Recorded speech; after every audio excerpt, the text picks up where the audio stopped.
I don't even know, because does her tell you to go to the Stray Tower? What does it even say here? Seek the isolated divine tower which stands beyond the lost Great Bridge. And then of course you have her soul item. First try. Yes, first try every 20th try. Remembrance of Millennia, goddess of rot, hewn into the Erd Tree. Defeat known. The power's namesake can be unlocked by the Finger Reader. Alternatively, can be used to gain a great bounty of runes. Miquella and Millennia are both the children of a single god. As such, they are both Empyreans, but suffered afflictions from birth. One was cursed with eternal childhood, and the other harbored rot within. Those were practice runs. So there we go. That took about an hour. I think that's pretty good. Let's go back and put the jumpy one on. Same as Fire Emblem rules. Claw Talisman. Oh, let's put on... What was I... Oh, did I take off the thing that literally had no weight? I took off something that had no weight to give myself... God, that was stupid of me. Where are you here? You are Executioner's Great Axe. There we go. Medium load. Clothing. Well, before we put on clothing, actually, we have a ton of runes in our pocket, so let us go. We'll be back here in a minute. But yes, Millennia Mania is over. I think that was pretty good. Unfortunately, I never showed... I've done it a couple times. I've done it like 3 times. But the trick to when you're right on top of a waterfowl dance is you have to like, and you can just watch like Ong Ball fight her in one of the many times he does. You run around her waterfowl dance like 1.5 times, and then you roll, and what that does is it throws off her tracking for that first attack, so it misses you with the first attacks because it's like these rotating slashes around her. So that misses, and you go. Slightly on brand for From to feature her prominently, only to hide her in an alternate area that most would miss. Yeah, and she's one of the 2, like, because Radahn, it's hard to miss because enough things point you that direction, but yeah. But yeah, Waterfowl Dance is such a bullshit move with its tracking that you actually have to trick it so that she misses you with it. Alright, so we have a couple things to do. Do do do do do do do do do do. So, equipment of champions. There's a couple things I actually haven't picked up. You can get Millennia set. Winged helm made of unalloyed gold, won by Millennia, blade of Miquella. Millennia weighed Miquella at the foot of the husk. My brother will keep his promise. He possesses the wisdom, the allure of a god. He is the most fearsome Empyrean of all. And yeah, all her sets says the same thing, basically. I also didn't pick up in this time we have Loretta set. Royal Knight Helm. Silver Helm of Loretta, a knight who served Miquella's Halig Tree. Loretta, once a royal Carian knight, went on a journey in search of a haven for Albinaurics, and determined that the Halig Tree was their best chance for eventual salvation. Loretta was once a royal Carian knight, and her lapis lazuli blue cape is the emblem of the knightly pride that continues to guide her. And, Niall, actually you can get his set. An old helmet that has seen many battles, worn by Niall, the veteran general of Sol. Niall was a lone survivor who commanded spirits to defend his long-past master. This aging general could not die, nor did he have anywhere to fade away.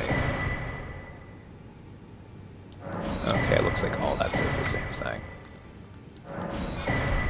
And then, of course, receive power from Remembrance. Remembrance of the Rot Goddess.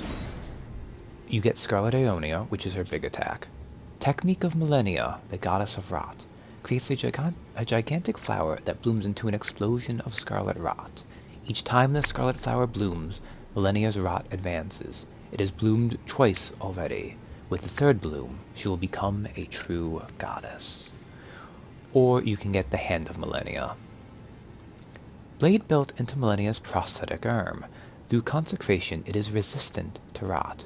Millennia's war prosthesis symbolizes her victories. Some claim to have seen wings when the weapon was raised aloft. Wings of fierce determination that have never known defeat. Unique skill, Waterfowl Dance. Perform a series of one-footed leaps in the manner of a waterfowl to unleash a swift yet graceful slashing combo. Repeated inputs allow for up to 2 follow-up attacks. So you can get her weapon. It's a katana that requires 48 dex. No Scarlet Rod, but of course, you know, it does the usual thing. So Bobby Joe, unfortunately, is too clumsy to wield it, but, you know, that's where he goes. Unfortunately, I know Kitty would like to hide Bobby Joe's face, but even if it gives him luscious red hair, I mean, admittedly, the helm works with the nose, I guess, but I don't like hiding his face. It doesn't work for me. I worked so hard on it, we'll put on dumb antlers. But we can put on the rest of our set. Do do do do. Do do do do do. Fortunately, her set kind of needs the helmet to really pop, but you know, what you gonna do, huh?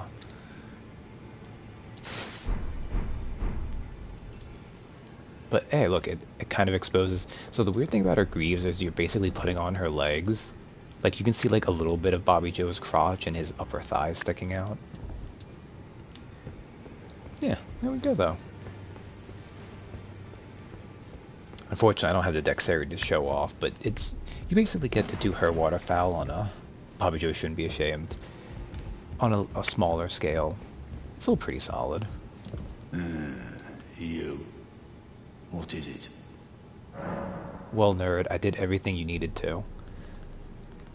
Ah, I see you've laid your hands on the other secret medallion.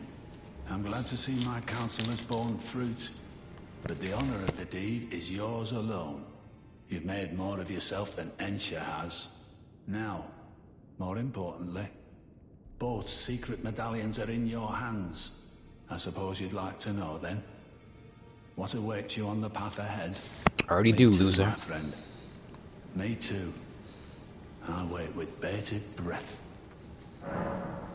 Explain the cards he was dealt, despite a lack of rot girl privilege. Look, the outer god, greater will that's directing Bobby Joe, is me, so I could ask about the unokay demigods, but we already know most of that. So, one of the dumb things is, so when you getting to Melania and Moog gives you the first thing, because you get to see... So, the Halig tree, now but a husk. I heard speculation Mikola embedded himself in the Halig tree. But, before he could finish, someone cut the tree open and absconded with his infant form. Indeed. It seems those words held weight. How vexing that the All-Knowing didn't have the full story. Perhaps the Queen's sorrow was justified. Ah, my apologies. Lost myself for a moment. He knew all that already, because I did Moog first. Is of great value. As promised, your reward. A secret right, known only to me. You are a true fellow. All I ask is that you remain constant. Yeah, I bet you do. Lloyd's Divine Fortification. Can I really not tell you about Millennia yet? Well... Weird. Lloyd's Divine Fortification. I don't know if this actually tells us anything interesting. Incantation taught to Gideon the All-Knowing by the Two Fingers. Greatly increases holy damage negation for the caster and nearby allies. Hold to continue praying and delay activation. Gideon gained true knowledge after his long exchange with the Two Fingers, discovering all had been broken long ago, that the trembling fingers, bent with age, and the Erd Tree itself were no exception. Okay, so I talked to him, I did that. Alright, so we have a couple other things to do.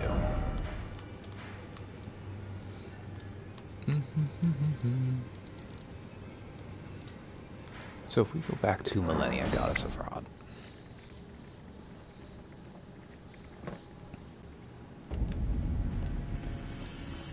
Yes, and we need to activate her rune.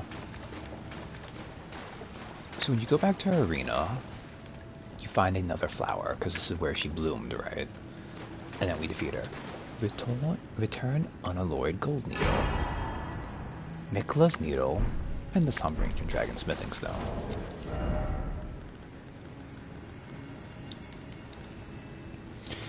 Subdues a once accepted frenzied flame. One of the unalloyed gold needles that Mikla crafted to ward away the meddling of outer gods, capable of subduing the flame of frenzy if inherited, allowing one to cheat fate and avoid becoming lord of frenzied flame. However, the needle is as yet unfinished. It can only be used in the heart of the storm beyond time, said to be found in Farum Azula. If you start the cool-looking bad ending, you have to do Millicent's questline. Look my way out, yeah, and then you need to beat Millennia, and then you need to use in a specific spot. Now that we've seen that, can I talk to him again? Now that I've seen that.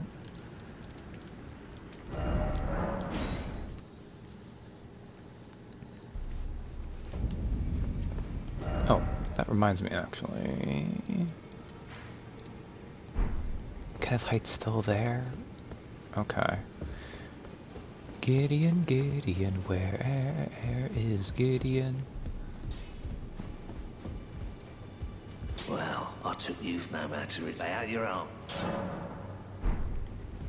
I must have on Bobby Joe skipped his dialogue about crafting a weapon to slay a god.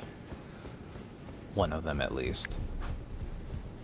I'm sure another one's coming, but...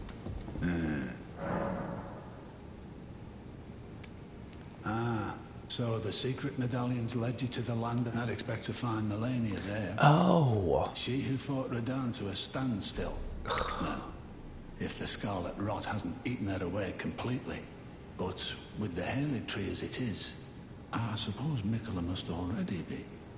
My apologies. You knew that already. Lost myself for a moment. Dumbass. The information you shared is of great value. As promised, your reward. A secret right, known only to me. You are a true fellow. All I ask is that you remain constant. Black Flames Protection.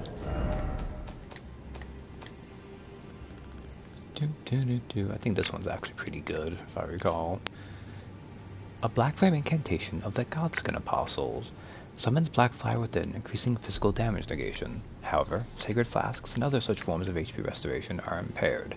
The Apostles were all embraced by the glow-eyed Queen, and the black flame was their armor within. Well, what is it? Alright, so now that... Well? Okay, for some reason we don't really get to talk too much about... I guess when you beat Millennia, he doesn't even care about Millennia. Whatever, he's a loser, who cares? Freaking Gideon. Alright. I also have the final death route for Garank, which is nice. Maybe he'll finally be full. Hey buddy, I got nummy nums.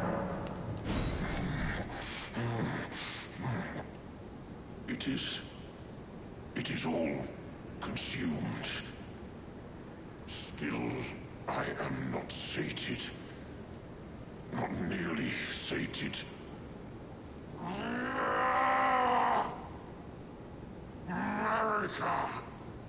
Is this what it is to sin?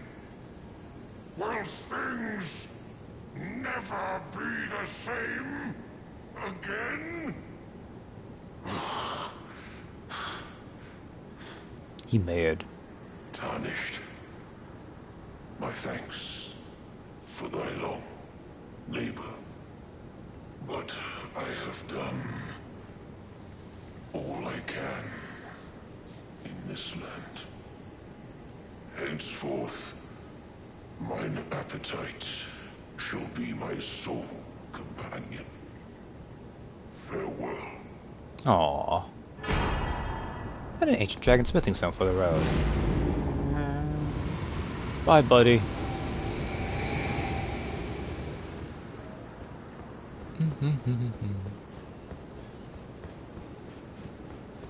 So, obviously getting a somber ancient dragon smithing stone is nice. It has the other advantage. Let me see if I talk to Nefeli now. Like, girl, I've beat the fire giant. Are you ready yet? Interestingly, though, Garang, like many people, had a moment yelling out at Mariko. Seemed angry with her. Is this what it is, the sin? In this ash, it reminds me of my... God damn it, Nefeli. I will never not mispronounce her name.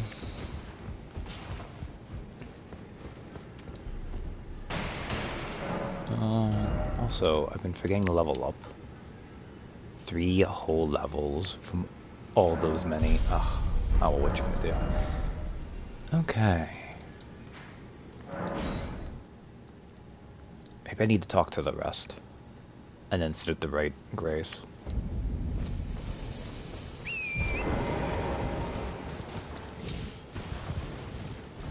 Such a weird quest line. That wasn't even in the base game. They had to patch it in. I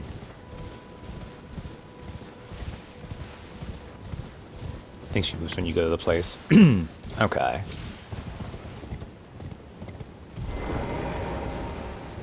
Hello? Is anybody there? Man, the insane thing about Box is I think Bach was always there. It's just he was so quiet until the big patch. I must begin my search post-haste for a true and stalwart...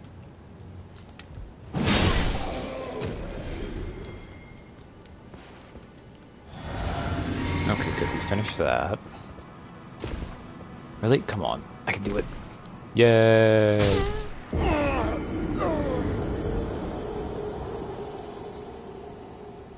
Although I think the other demi-human said Diagroed, so...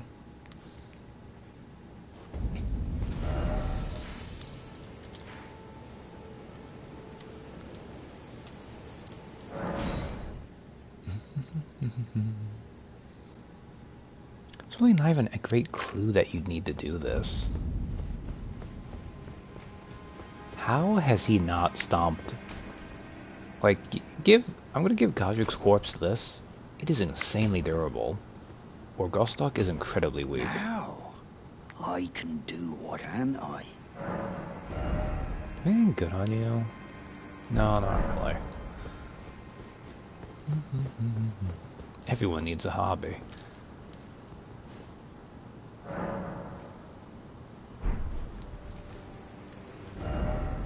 Is this...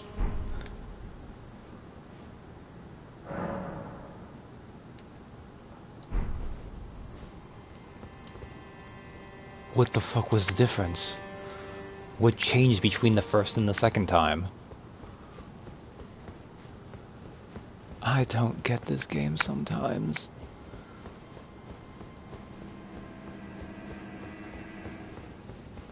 Oh, finally. It's been some time. I must thank you for your aid. I told Father I would be with him no longer. I remembered the vow I took when I first became a warrior, so many moons ago. This land is much like the one from which I hail. I will call upon the storm to drive away the foulness that has settled on the winds. Again, I am Nefeli Lu, warrior. Some call me by the title of Lady, but I remain the same woman underneath, though I have now abandoned my former guidance. I cannot express how much you've helped me. But here's a rock. Should you become Elden Lord, I would gladly lighten your burden. This is a special rock. So this is actually one of the very rare storylines that ends on a good note. Farewell, fellow warrior. I will remain to summon the storm, but your guidance and your fight surely lie elsewhere. Well, I say on a good note. A lot of them, it's kind of a good note, but it's like a bittersweet, like they still die note. This one, people actually get to live, I too. will remain to summon the storm, but your guidance and you surely lie elsewhere. Ah, nice to see you after so long. Safe and sound, I take it, yes? Good. Ah, quite. I have indeed selected a new ruler. Lady Nepheli is strong and just, worthy of the burden of Limgrave's lineage. Such is the sincere opinion of I, Kenneth Height, no less. For the time being, I share command of the castle with my lady. But I plan on returning to my fort afterwards, at which time I can fulfill my old promise by raising you to the glory of knighthood. I hope it is just as wonderful as you imagine. So he's never going to leave. And we're going to be Elden Lords soon anyways. I think being his knight's a little past. Like, Bobby Joe doesn't need the money now anymore. For the time being, I share command, at which time I can by raising you to I hope it is. I do like Kenneth Height. He is such full of bullshit. Ah, you is it? Haven't seen your mug in quite some time. As you can see, I'm the new ladies' attendant. You are all liars. Freedom wasn't worth squat. Besides, I like it round here. Lady Nepheli's still fair of heart and countenance. Still, I have the lady's trust. Which is warrior. So I can loot all the corpses I like. Freaking Gustok, I'll man. let you take a look at the goods if you fancy. So you also can buy another ancient dragon smithing stone off him, so. Let's see what we're to now. So I already used one of them on the anchor, so I've gotten 7 of these so far, and I got 6 of these so far. There's still a few more to get, so. Per new game cycle, I think there's a couple others I'm missing too. So you can get like 10 weapons of each type, give or take, per new game cycle. And keep in mind, for all unique weapons, you still need to do a new game plus cycle anyways, because you only get the one spawn. So like, if you want to dual wield Millennia swords, you have to beat her at new game plus 1. Alright. With that, I think I have now done everything. So we have a choice. Technically, if we chose to, I could go meet the Three Fingers. I have what it takes to get rid of it now, which would keep Melina alive. Unfortunately, that is one of the things that they don't have anything unique programmed for. So obviously, once you do this, she leaves you anyways, because you took on the Frenzied Flame, which is evil. And she'll show up in the end, in the cutscene at the end. Like, that's the only other chance you get to see her. But she disappears from the game, effectively. Similarly, if I were to go to the Forge right now, some things are more evil, though. The Frenzied Flame is the most bad option. It is not the least worst option. But if I go here, Melina needs to be the kindling for the fire, so she'll also disappear. So, while you can save her, it doesn't change anything, really. Except for like your meta knowledge that she's somehow alive. It doesn't make a difference, really. And anyways, Shibriri is a idiot, and don't like him, and Hayata's crazy, and Bobby Joe just doesn't want to fuck with it, even if we have the thing to repair it now.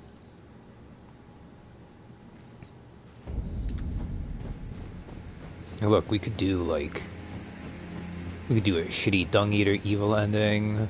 We could do an undead ending. Or we could just have a moon wife. And you know, if Bobby Joe needs no grape slushy for you. If Bobby Joe needs to retire as like a cosmically powerful Elden Lord being, you might want to settle down with a nice lady. Also, this is really cool. So you climb all the way up to this mountain, and then you have to go up this giant chain to this like freaking chalice atop here.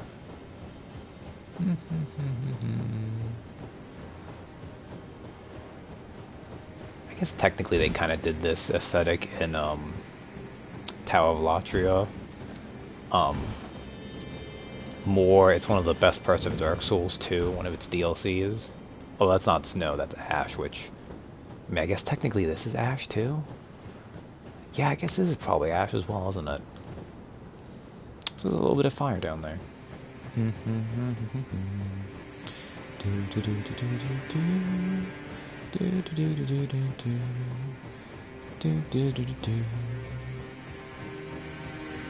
Sorry, Melina. It was a good ride. I mean, I say sorry, it's what she wants too, so... Maladia, down of Badella.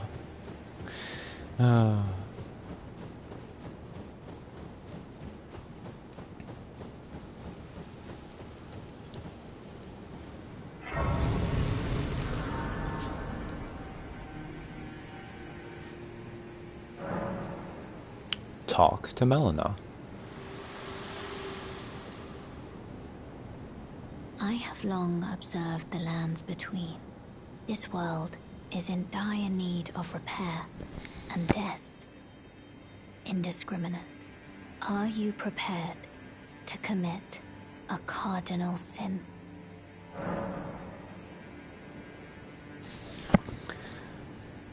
So taking the frenzied flame is one of the only things that the game will just commit you to. And that's because you've taken off all your gear and then you go to the door prompt.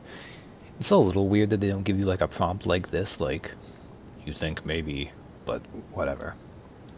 I mean, it makes sense. It's not a conversation, right? It's just opening a door.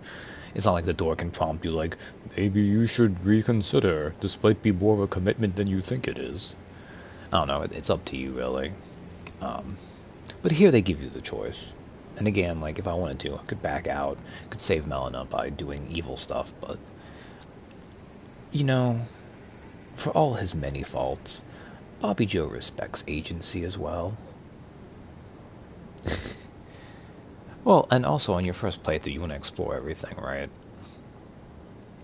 I wouldn't say you were too dumb. Too curious, maybe. But that's okay. I'm ready. Very well. Let my hand rest upon you. For but a moment.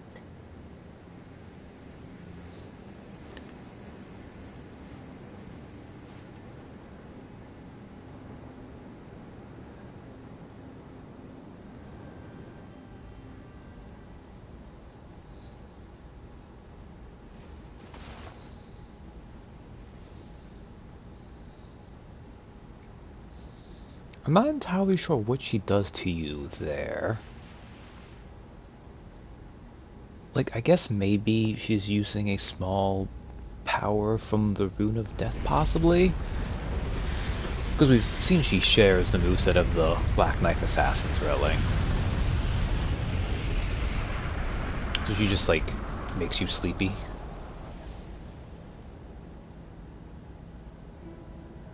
Man, look at that too, because you can tell, like, those are burns, right? But against all that, like, despite something having horrifically burned her, Melina chooses to take on, like, the worst fire, because this is what she wants, and what she thinks is best. You shall burn. Bitch? But no, just insulting the Erd Tree.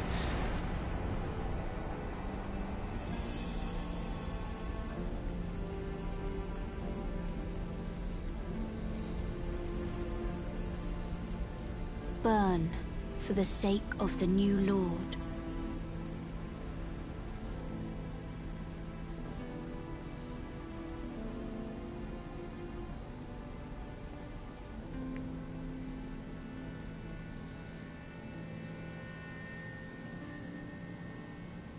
Thank you for guiding me here.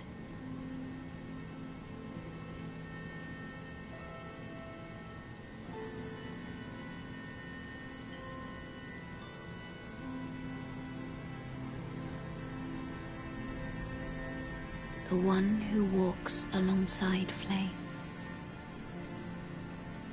shall one day meet the road of destined death. I don't know how she uses Goodbye. Oh, goodbye, Melina. How she uses the fire to teleport us, but oh, that's what she does. Beautiful cutscene. It's mostly the same if you do the Frenzied Flame. It's just you take the fire into yourself. But it doesn't kill you because you basically are made of tougher stuff by taking the three fingers onto yourself. I offer thee an accord.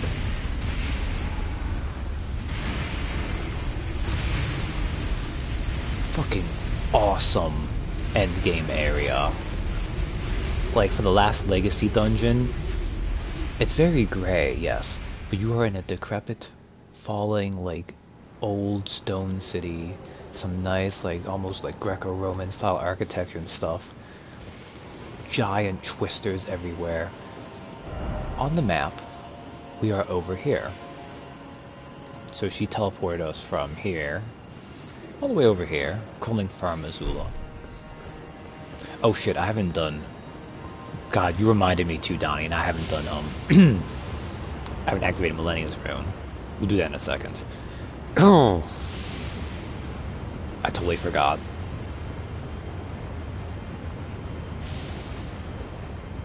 Oh, this place is cool, though.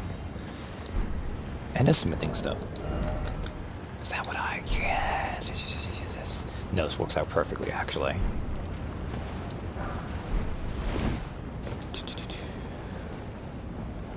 Let's get to a grace.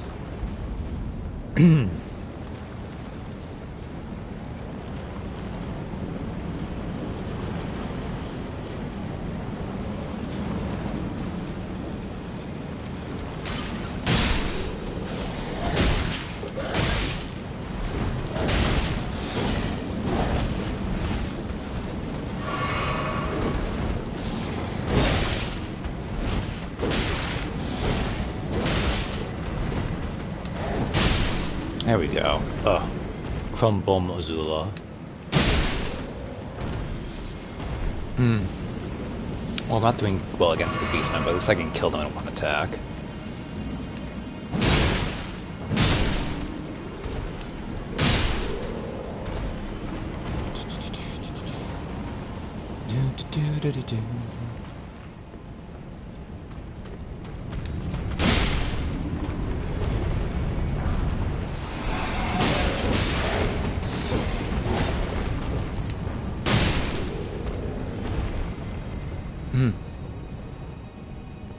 I just really appreciate how those ones that you find like all the way in that Limgrave cave, how they are. Okay, so let's do a couple things before I forget. I need the rest of that Site of Grace. Reactivate teleports. Okay. Okay. I need to go to Divine Bridge.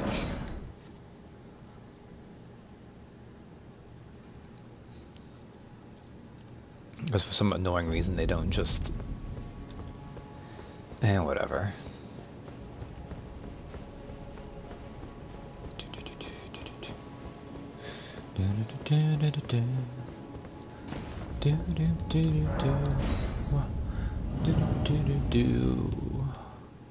So I guess I'll finish Elden Ring and the next Bobby Joe stream.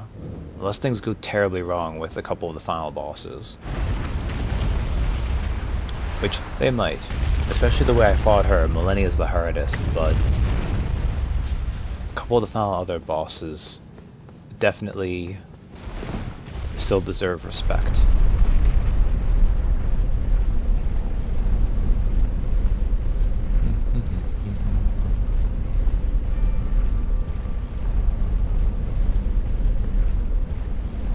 And also, I did do some things on Bobby Joe, like, if I got that more armor using just the anchor, it still would have probably taken me quite a while.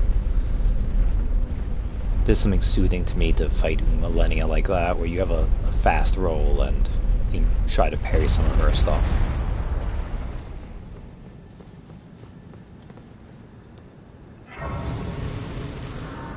Millennia cosplayer. Unsurprising. If you got here, you got past her, so most people like to show off.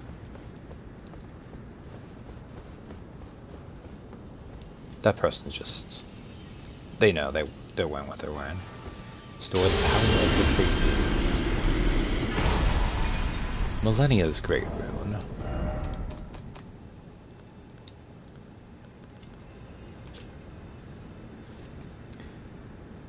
So notice it has that, like, flowering butterfly effect.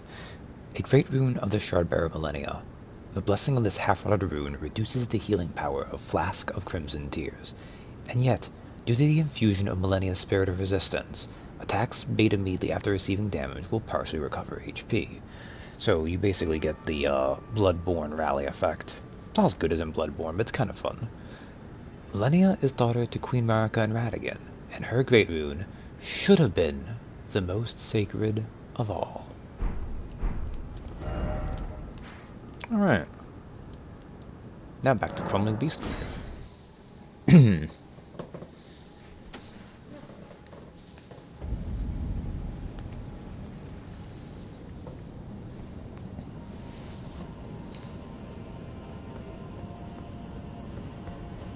Yeah, it's weird because being an Empyrean means effectively you can be a vessel for the influence of a outer god. But I guess with Millennia the trick is that she didn't get a choice. Really? So that's not what I wanted to do right away. Be back here in a minute. Because with 12 Smithing Stone 8s, I can also get my Executioner's Axe all the way up.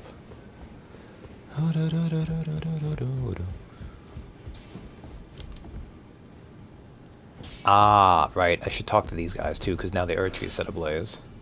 I knew you'd be back. Lay out your arms. Let's get smithing.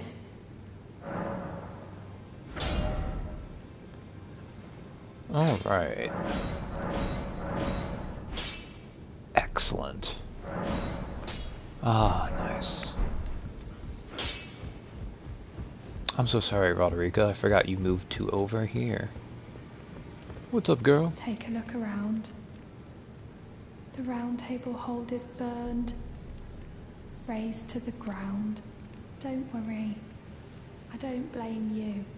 I'll continue spirit tuning just the same as before, which is why I need your help persuading Master Hugh to leave. Wait for all this to blow over. His roots are so knotted in this place. He won't last much longer if he stays here. His shackles are broken. He's a free man now. It's high time he put the round table behind him. Do I have anything? Alright, equipped Letena, so I could technically use her.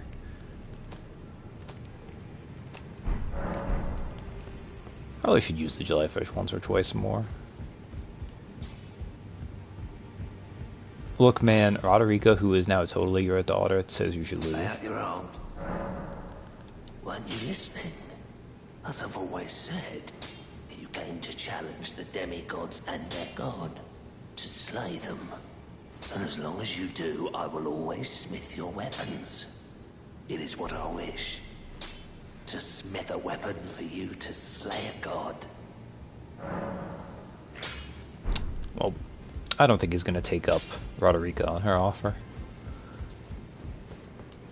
Yeah, you know how old people sometimes get really set in their ways. I see. Oh, is that right? So Master Hugh won't listen to you either. You have my thanks regardless. I'll try and talk him round next time. I know he was given this great entreaty to craft a weapon which could slay a god. Though I can't help but think of it as a curse. A fearsome curse. Put on him by Queen Marika. And if that's the case, I'm not sure there's anything we can do. Yeah, Marika is kind of a bitch, it sounds like. She seems so cool, but... I see. Oh, you haven't moved back yet. I assume I can't say more stuff with them. Lay out your arm. Oh, what happened to her? I've upset the girl. She says that now my chains are broken, I'm free. That if I stay here, I will be ruined with the round table.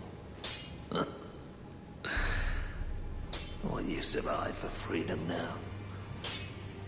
I smith weapons to slay a god. I have lived and will die doing so upon this spot. Is there any other way? Yeah, you could leave. Sometimes though, you're just gonna stand your ground. Back in my day, I've always lived here. I will die here. I see. Okay, now that I've done that. Oh, okay, well, that's not gonna advance at all, so I guess with this, we just have to start traveling through the final and biggest legacy dungeon in the game. Crumbling Fara Mazula.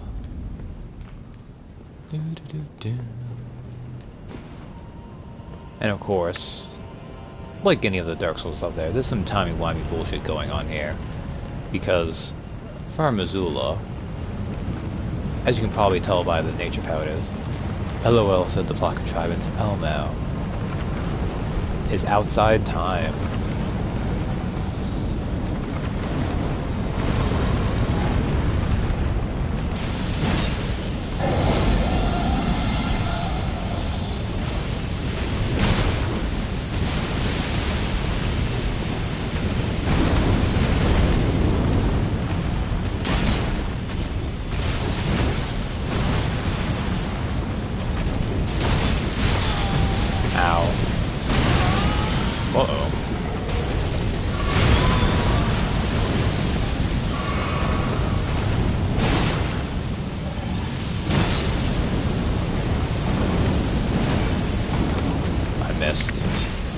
I missed again.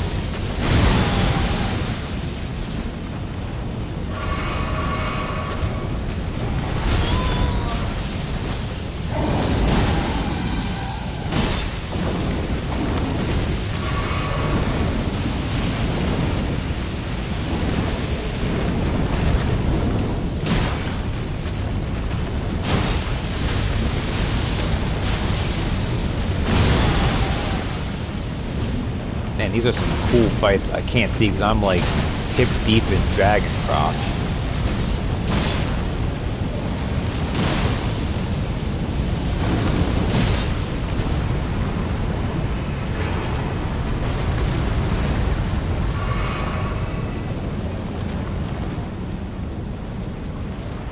Yeah, so they're the same as Lanciax.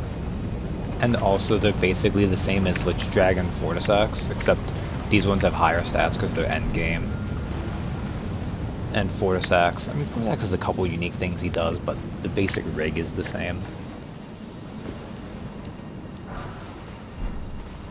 Yeah, you fought so many by now that you kind of just know their tricks.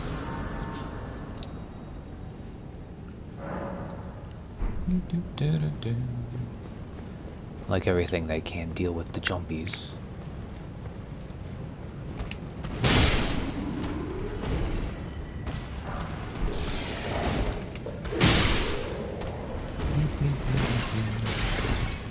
Alright, let's get through here. Boop, jump up here. So I'm not gonna get to the end of this, I don't think, but we can at least get far enough to get to, maybe with NPC stuff I can advance here. Gravelstone.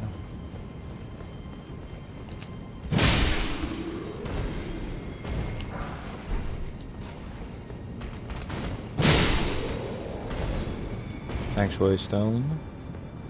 Which is kind of useless, but okay.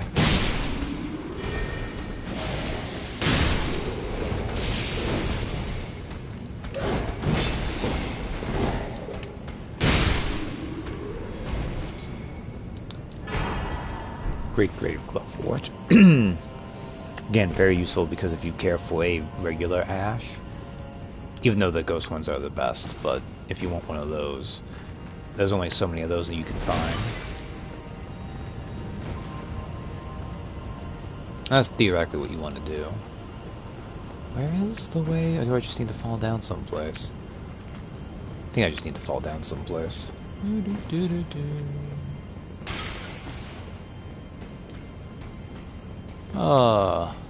Alright. Man, I hit that with just the tips, but that was more than enough.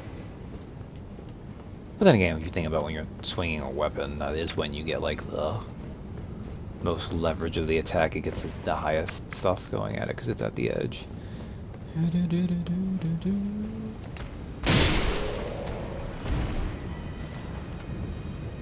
Oh, it is nice to be dual wielding. Time for hope. Ha ha ha, very funny. Alright, so that's got back here, we went down the side path. Lightning Great Bolt. We have even more Lightning Great Bolts than I can carry at one time. What's over here? Oh, body. Golden Rune 12. Though it feels like the kind of ledge where you're gonna get someone trying to sneaky get you.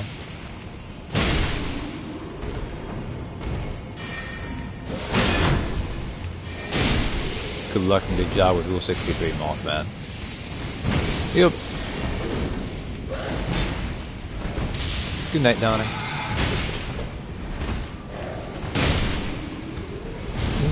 Do. 63 Mothman.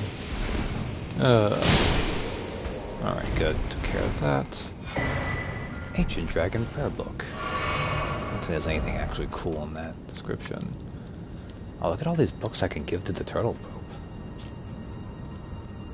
Prayer Book of the Capital's Ancient Dragon Cult. A lost tome that never reached the lands between. Contains red lightning incantations. Not sure how that didn't reach the lands, but no, whatever.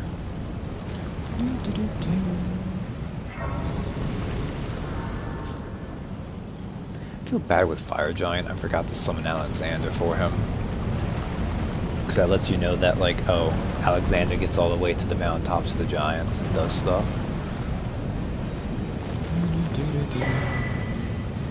Somberstone Miner's Bell-Bearing 4.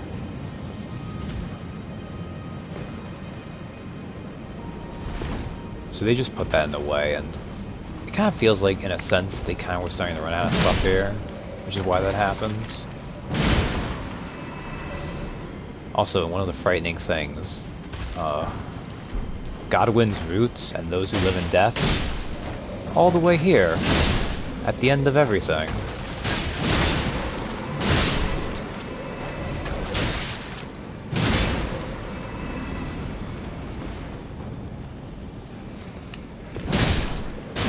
You would think, since Godwin's stuff has to go through the ground, they'd be safe up here. But apparently they are not.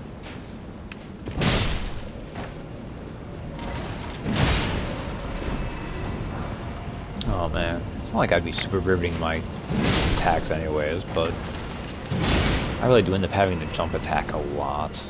It's kind of disappointing a little bit. Oh well.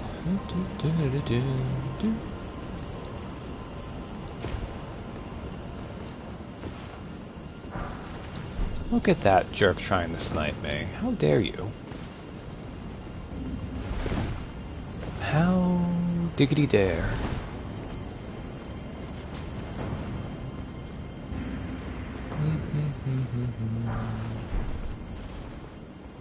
But it is kind of nice that, like, basically the final smithing stone things, which are the ones you care about most.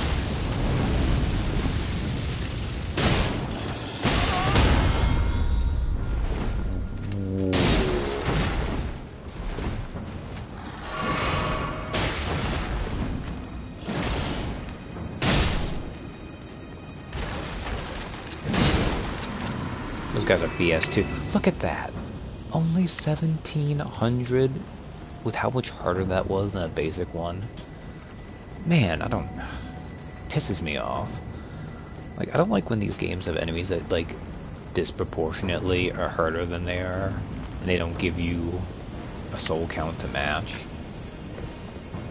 And I don't know why. You could argue that technically, like, the game could just have every enemy be like that, and you're lucky that the other ones are as generous, but I don't know. It just always felt stingy to me. I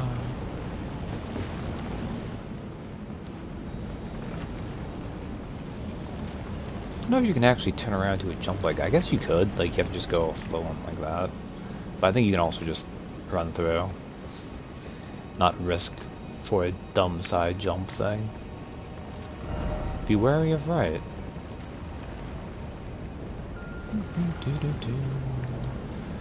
Crumbling far Missoula.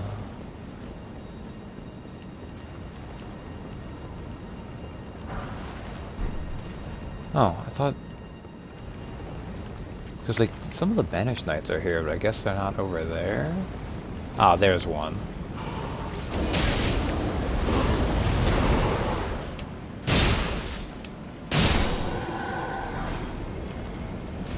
Hey, Banished Knight helm. The Banished Knight set is also pretty cool looking, to be honest. Like, I respect it.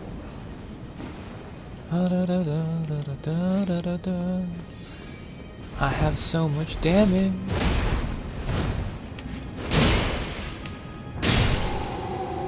And you are dead. It is so nice being able to kill them in 2 attacks. That is incredibly nice.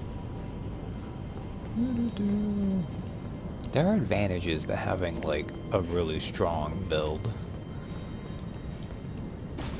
that has just 2 big heavy weapons when you can just jump attack and just melt people.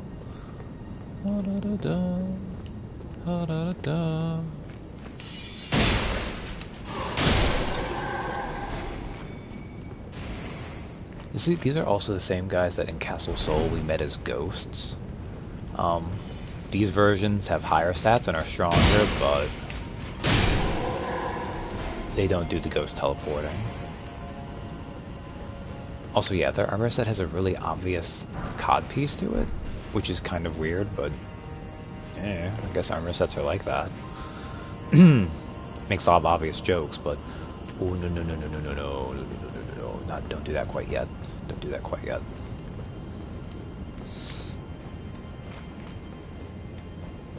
I hope I'm going to be okay for that fight, but I'm not quite there yet. Although I don't think there's much more for me to do, is there? No, it opens up once you're past there, isn't it? Maybe there's more. Oh, no, there's more I can do up here. More I can do up here.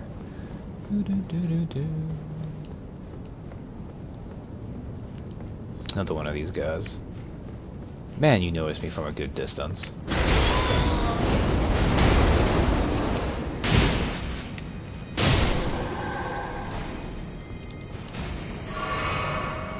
Sip.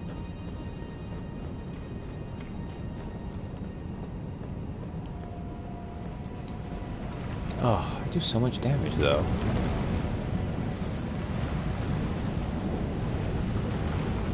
Oh, just the way that sounds, okay.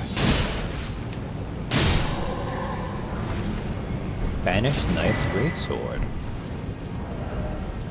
I think the Banished Knight's Greatsword might actually be pretty good. That's just a regular Greatsword though, right?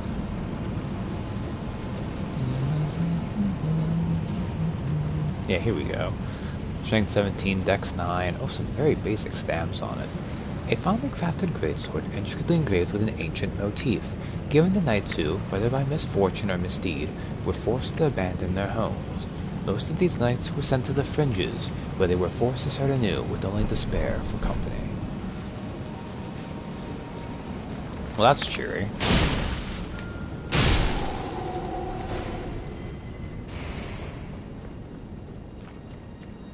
After as juveniles it would be. It'd be kind of nice to get their pants.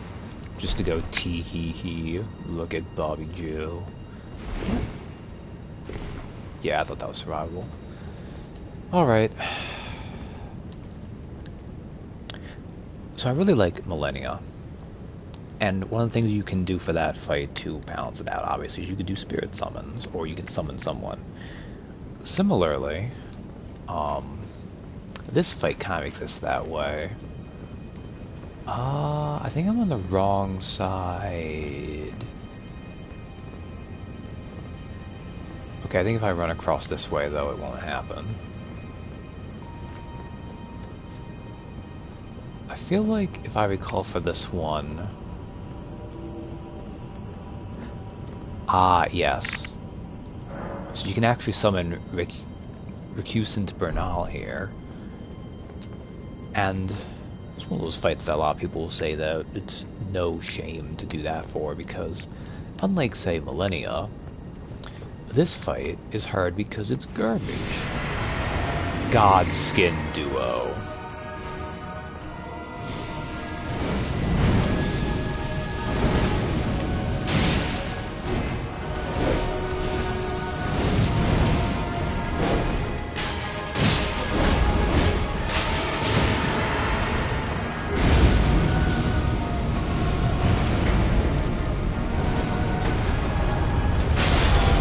People hate this fight.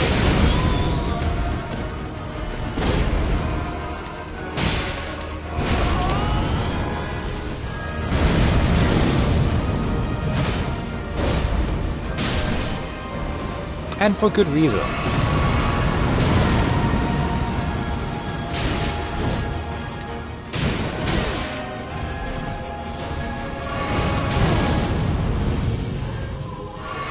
So the trick is...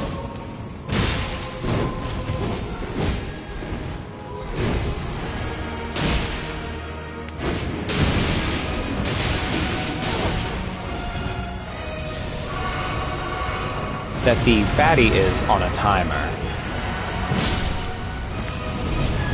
I got lucky there.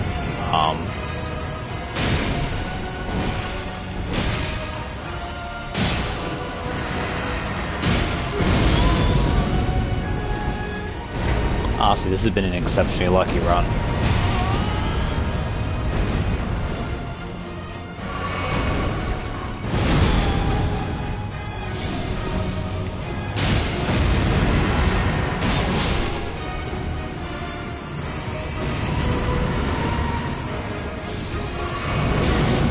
Oh, I thought you guys were dead. My bad.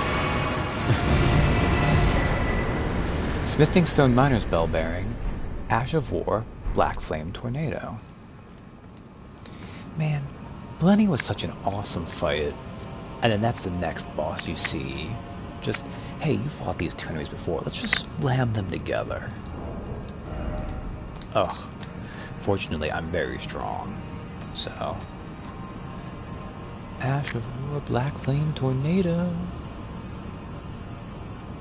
Yeah, it doesn't even tell you anything interesting. I don't know why Ashes of War don't really give you lore, but I guess they don't.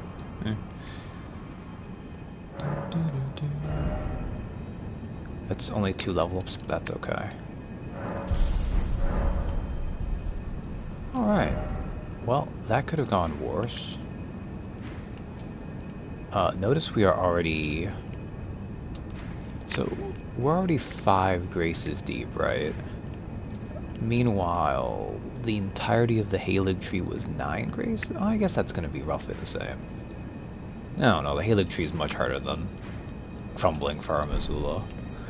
Okay, Dragon Temple Altar. Now, unfortunately, this is where I start to get a little lost, but we'll figure out our way.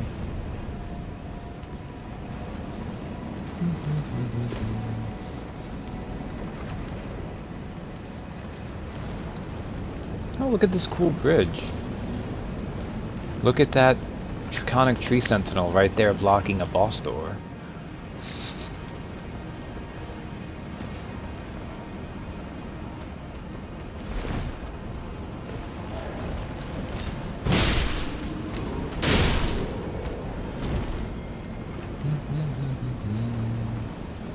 Do I get a better angle from this side? A little bit, you can kind of see it more. The Draconic Tree Sentinel, as an aside, is not like, doesn't have a boss health bar or anything, it's just that basic enemy type, just chilling there, guarding the door. You can run past it, but we're gonna murder it.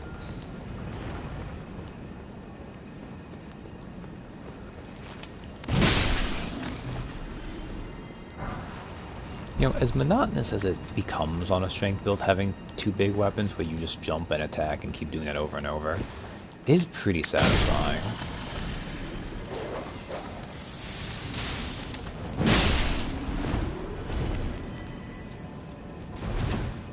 Oh. So there was a dog there, it barked and tried to follow me, and it fell off to its death. Oh, man.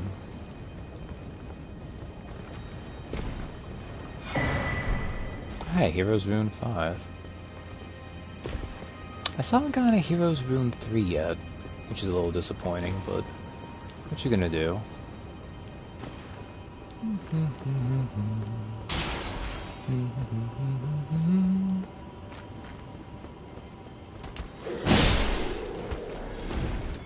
I thought those guys had bigger HP pools than that. Jump attack's always good, it's what every 3D Zelda has it. That is fair.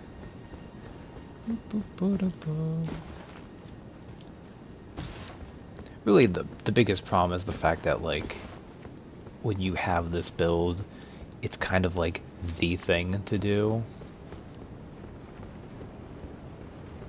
Because, like, if you just stand there and do the attack, you have that. And obviously, to do a jump attack, you need to jump first. But that at least gives you a movement option, so... Ooh.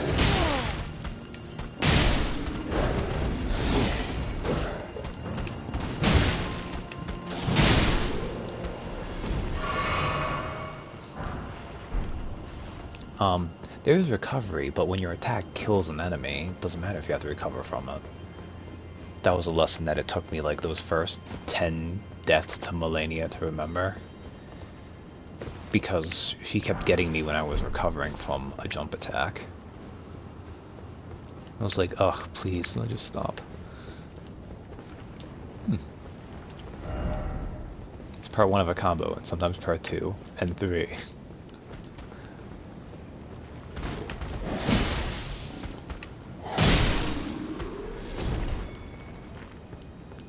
Those guys are it. So he had a shield, but he was, besides his shield, he was using a throwing knife. That's the kind of, like, goofy build that feels kind of D&D-ish to me.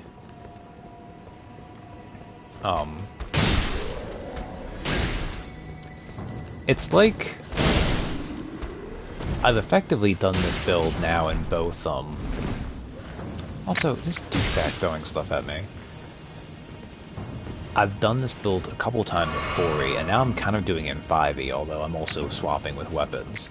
But the idea of fighting unarmed, except using a shield,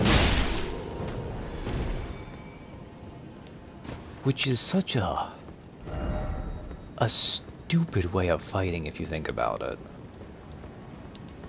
Because, I mean, if you have a shield, the shield itself is more of a weapon than your fist usually is. Doesn't have a really particularly interesting aesthetic to it either, but there's things you can do with it. Similarly, it strikes me that this guy, where it's like, I have a shield, but I also throw this old dagger at you.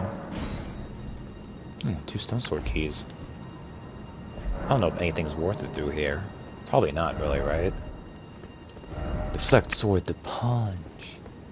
This is true. Interesting. I guess this will take me a place I need to go, but before we go there, well, we'll go this way, why not? Is there anything underneath? Anything underneath? No. There's a hole underneath.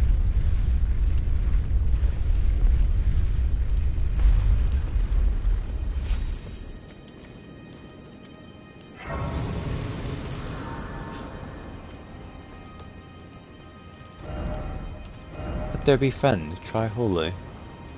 Oh.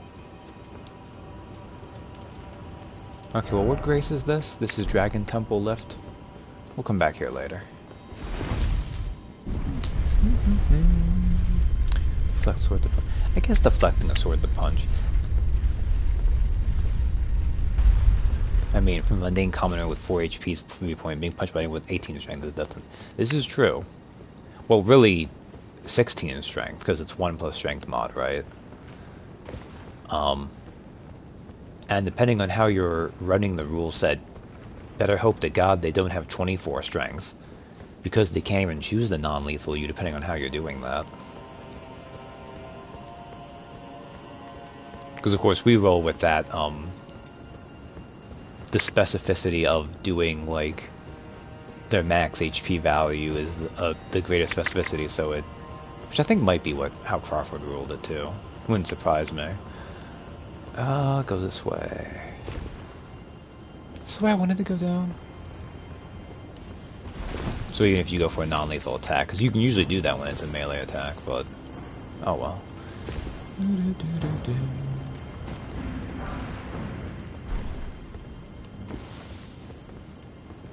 Craig the Barbarian high-fived this black and the frost heat blood from his body. Yeah, really. Dragon Crest Shield Talisman too. So one of the nice things, so this is in the main progression line, this is like the final story dungeon before the final little run, right? So they make it pretty easy to find this one, which is the +2 version. So I've gotten every single one. Now it's not as good as the Dragon Crest Great Shield. If you want to get that one, you have to go to the Super Herd optional area. But they put this one, which gives you... what do I want to do? No, I want to hit this. So like 21, 16, 22. So the basic one gives you 8, 10... this is like 14, and then this one does a little bit more than that. It's not much though. So, you know, I'd say that's pretty generous. Like, that, you can miss that, obviously. It's not, like, directly in your path. But you're liable to find it. Which is nice, you know. That's not frittered away somewhere. Oh, man.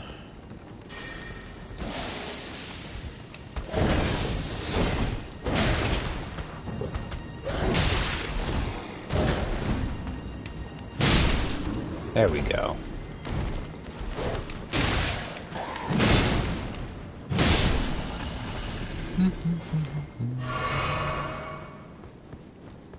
When was the last time? Because there's a couple times we've actually used, though, the fact that, like, if you do too much damage, you need to be careful about dropping someone, like killing them. When was the last time we made good use of that in a 5e game? Because it had to be fairly early on, right? Well, actually, no, technically it's the opposite there. I'm trying to remember, because I remember there's like 1 or 2 moments where like we had to like really think about that. And I know there were also a couple times just in Tomb of Annihilation and Chult, we had that problem where like characters with range attacks. Blackjack dumping all sneak attack die on a carriage driver.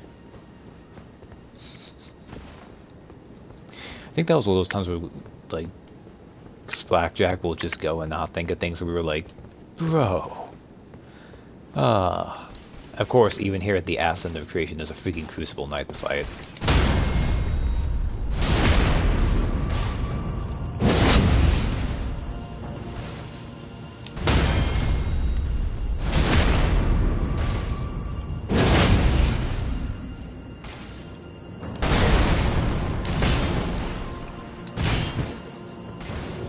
God dang it.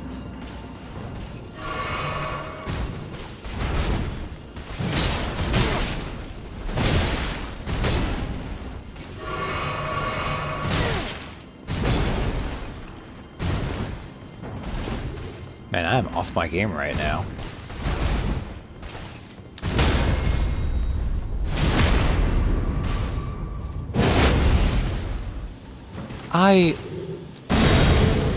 Inflict Wounds is a good example of how dumb that ruling is. I don't think you ever got killed with it, but... like, the fact that one of the only potentially non-lethal spell attacks in the entire game is Inflict Wounds, possibly the most inherently evil one.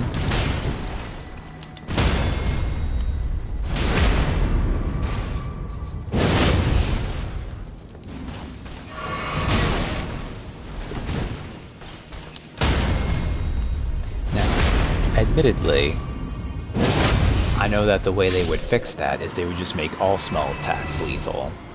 But it's just very silly to me. It's not like a big deal or anything. It's one of those things that's fun to be like, this seems so silly. Immersion broken. Bad game is bad. Oh hey, Smithing Stone 8. I need a Smithing Stone 8, but I'll take it anyways.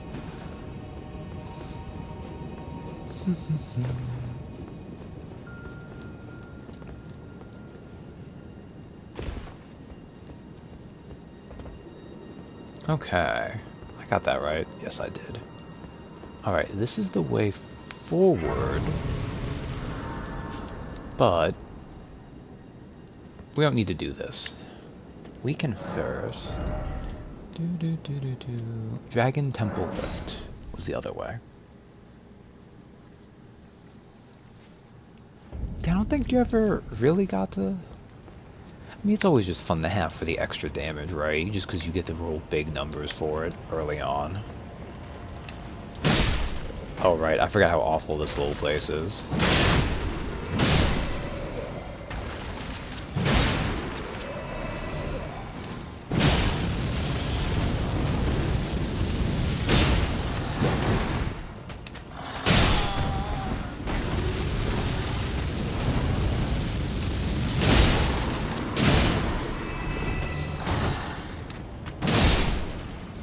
Yeah, because no, LOL, he's dead moments.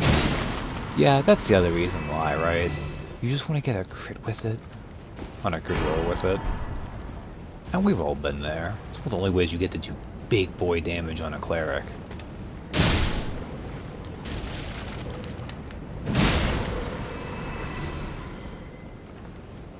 Although, I never used it too much on Mikhail. But that was also because we were usually fighting giants. And I had good AC, but I had no con. Which meant until basically the point we are at hiatus on, I just was like 2 hits away from dying. In like any of those fights.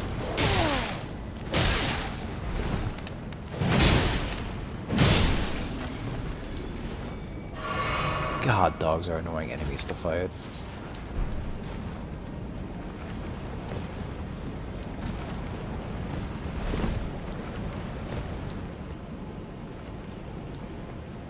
If you were to make accurate dog enemies in 5e by the way they are in Souls games, they'd be a low-level enemy, except they would have like 20-some AC.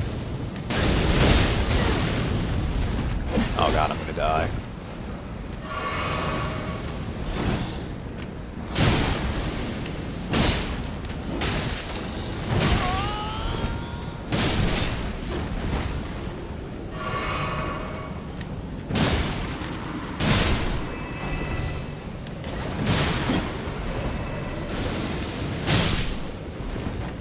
AC does provoke, yeah.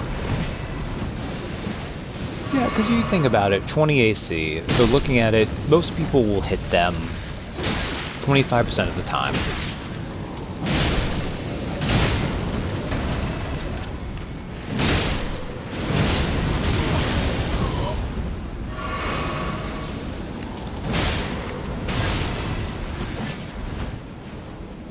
Man, these guys have been kicking my ass.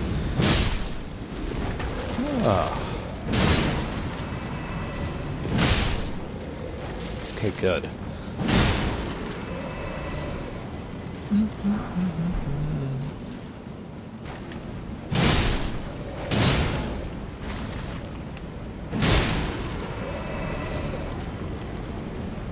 Of course, there are a bunch of enemies with flyby that aren't all that different, but usually those kind of creatures don't have like super high AC. Like that's the real anomaly with that, right? Like don't move, but 20 AC too. Especially on an enemy you can potentially fight low level. There's another golden seed.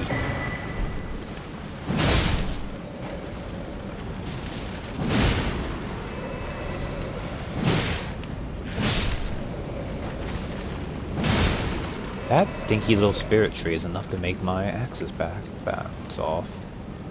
Oh, Scarab, where are you, buddy?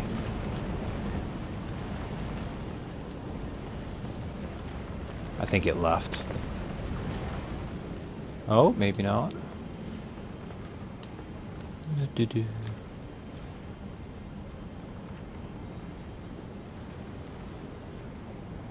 Friday game. Our paladin crit once and dropped level 3 smite, full of 0 HP. DM ruled the paladin sword glowed with an awesome power, a pillar of light formed, and then the enemy just turned to dust.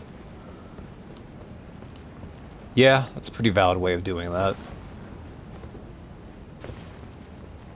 Alright. So Captain, I don't know how much of Alexander the Voyager's story you've seen, like you've been here for, but you get to be here for the ending of it. Where this man, this Voyager, has followed us to the area beyond the time at the edge of the world. Ah, I see you finally made it here yourself. The city hanging in the air is slowly crumbling.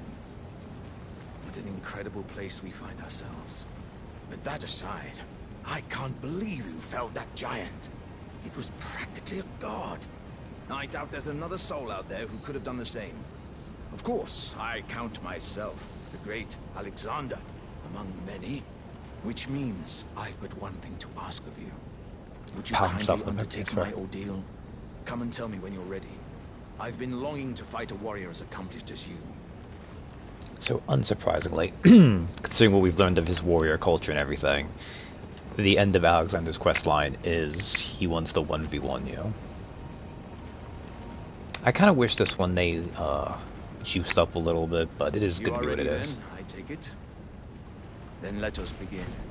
I mean, he chose to do this. The great Jar warrior, Iron. Yeah, he's not very strong. As I suspected. It's okay, buddy. Was impossible. This vessel was found. It's okay. Do I have like a thing where I can pat you that's fancy spin, point forwards, switch? Do I have one that's like that? Wait, orbital wait, wave. Wave might look like I'm like... Hey! There we go, buddy. There we go. We've got a little bit of scritches. My thanks. I knew you were the stuff of champions. It was a marvelous battle. I implore you, take what I bequeath from inside me. All vessels are destined to one day break. But the great Alexander lived as a warrior to his last.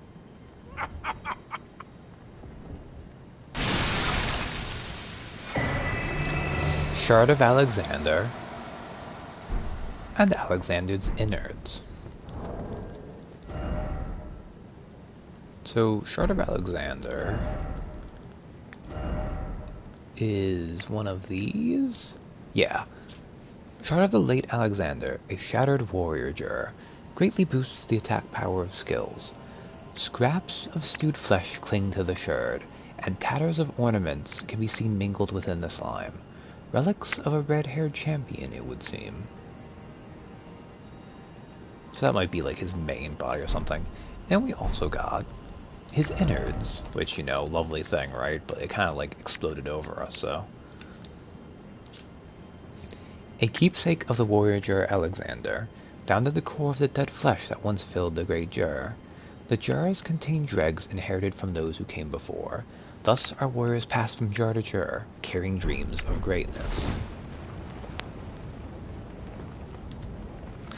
So the way the warrior jurs work, and I shouldn't have killed Alexander so quickly, really, to make a point.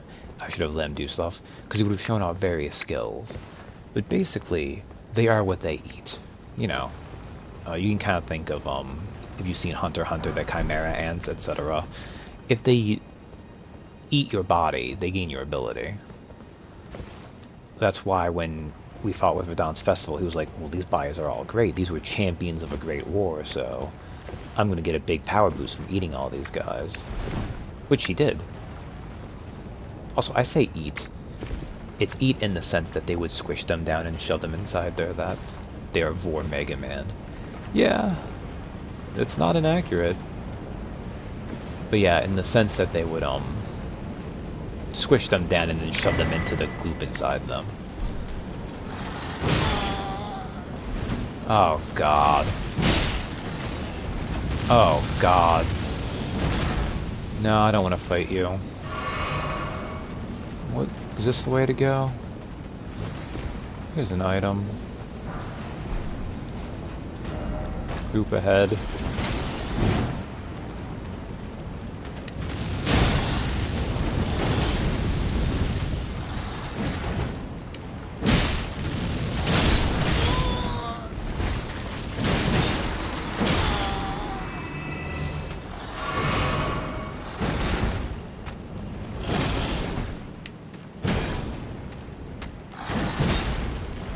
Super fighting robot. Ooh. Ah, you missed me. Okay, you didn't miss me that time.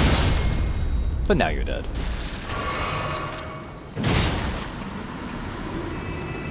God, the fact those enemies give you dick all. Ugh, so rude. Ooh. And here we have gone in a loop. Okay. So we have one more thing we can do with Alexander. Because we know of a baby warrior jar. And what do you do with jar innards? You keep passing them down the line.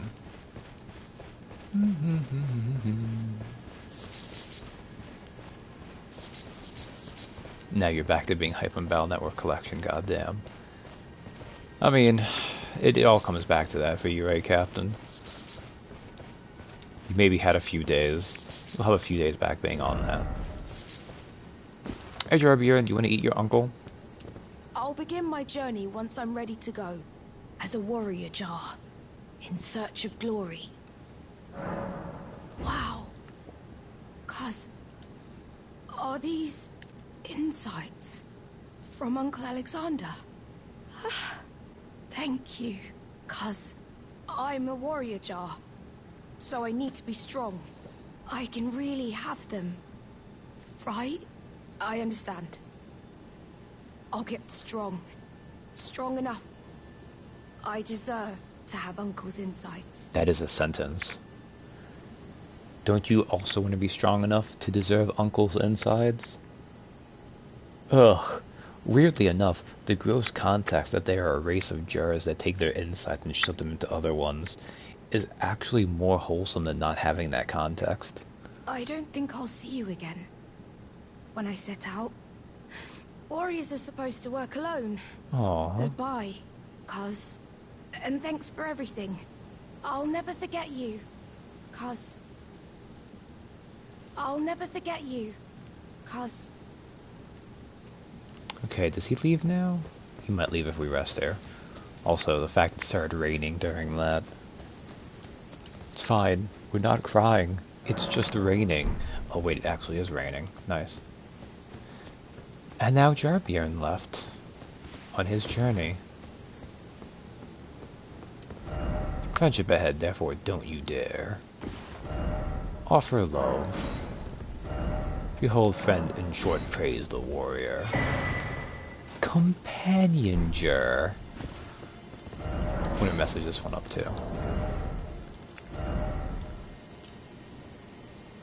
Look at this. A talisman given by the jars to their friends. Raises potency of thrown jars. Though the jars are brought to life by human flesh and blood, they are all rather kindly folk. Perhaps they were made to be better than their innards. I love item descriptions in this game. It's like, hey, you know how these jars are made out of people innards inside a jar? But they're mostly pretty nice, because humans suck. So I guess they rise above their insides. Oh, so mean. I love it. Okay. So that is now Alexander done. We did Dragon Temple lift, so now we need to go to Dragon Temple rooftop.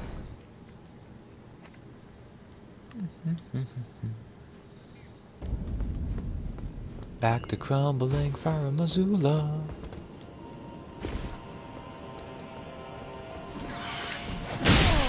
Birds.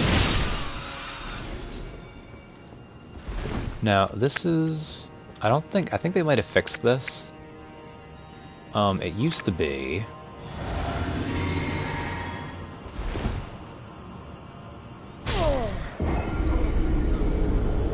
Oh, it might still work.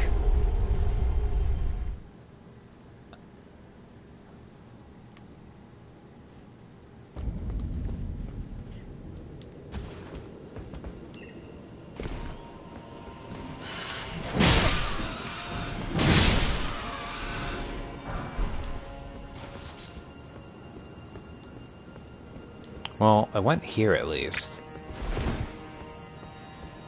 Right, because you can activate it like that, but I think to get use out of it, you need a way to survive it, which I didn't do properly. Which is fine. I think you can go around on this side. Right, you just go around on this side, don't you? Anyways, I have to deal with this bombarding asshole. This dragon doing long-range lightning bombardment. What does he think he is, a Fire Emblem caster? How dare.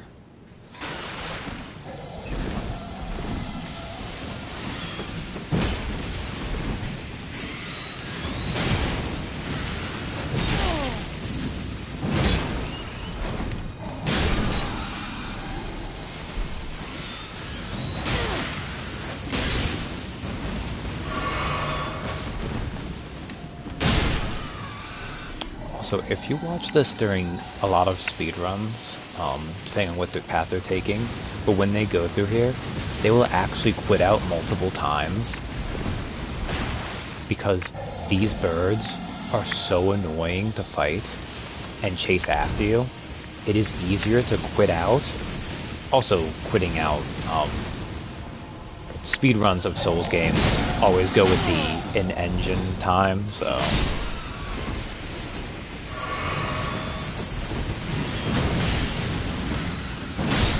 on the level of Ninja Gaiden birds.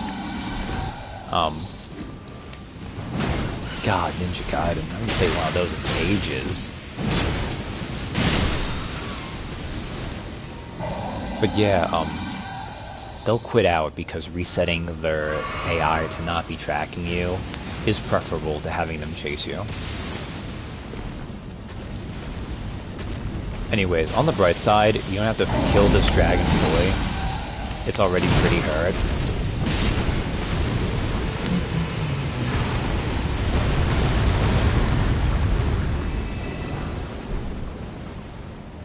Ancient Dragon Smithing Stone. Pretty nice. And then, if you just go over here, there is a somber Ancient Dragon Smithing Stone. There is also... we'll go this way again.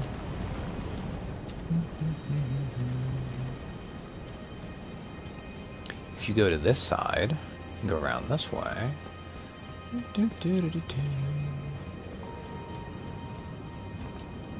there's more birds, but there's another tree with a golden seed.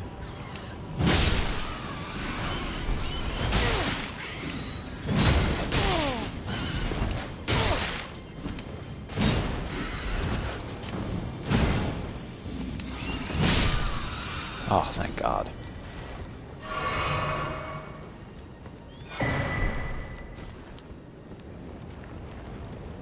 So I don't think I've exhaustively done every golden seed, but I have 6.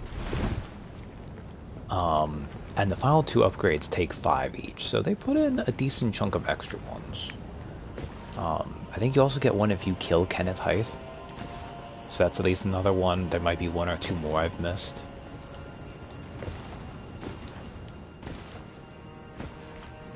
Really? Thank you. Huh. But since golden seeds equate to you get an extra heal out of them, it's nice that they make sure you can get them. So what does going this way give me? Precious item ahead, armor ahead. I haven't gone this way in ages, actually. What do I keep forgetting to get?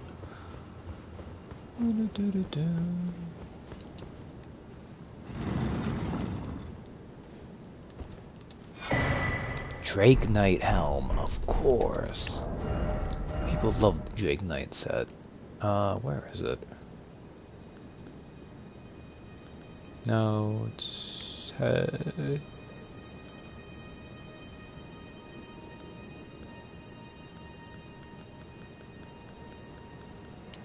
Ah, here it is. Black Iron Helm worn by Drake Knights features the spoils of a dragon catch as an emblem of pride as both dragon hunter and partaker of communion. From birth, Drake Knights speak not a word. They spend their lives pursuing the strength of dragons for its sublime beauty and inspiration of awe.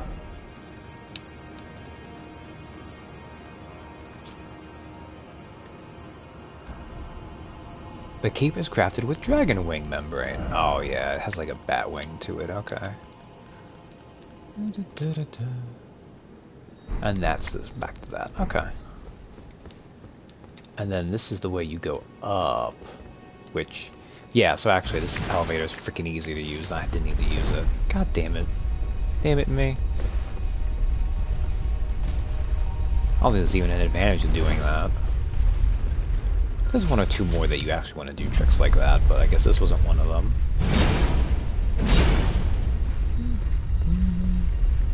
And then if you go all the way up, what's up this way?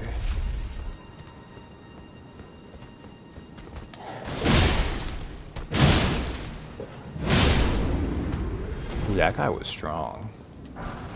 Lightning Great Bolt. Not strong enough to stop us, mind you, but he was strong. Is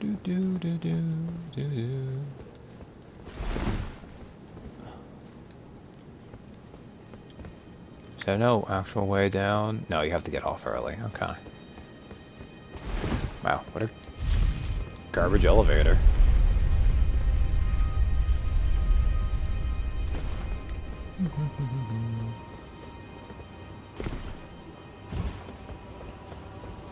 Alright. You know, I don't know what I'm going to do for my next Elden Ring stream. Millennia didn't take me quite as long as I thought I was gonna do.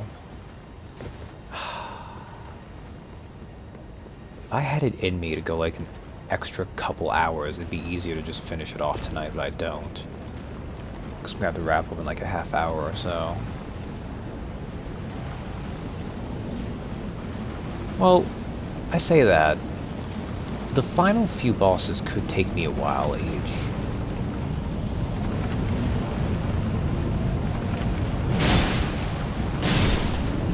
Just kind of need to make sure they take me that long.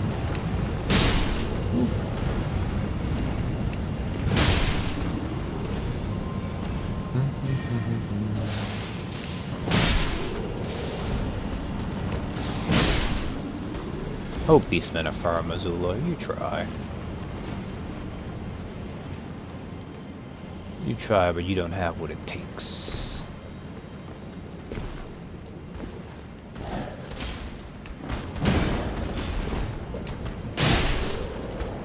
Alright.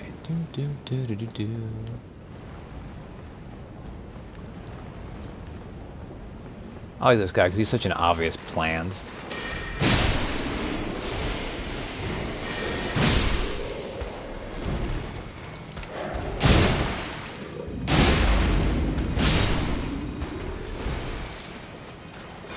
Somberstone Miner's Bellbearing 5. So that's the last one. It's the one that gives you the Somberstone 9. So again, you can buy 1 through 9 of the Somberstone and 1 through 8 of the regular smithing stones, which is enough to Also, I did miss an area in Faramazula. I don't care about that area though. Although that might have the grate grave, not the great grave, but the grave glovewort you need for something else.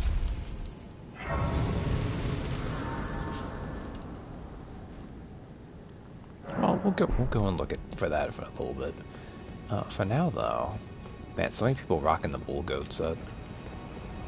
They like to have that high poise.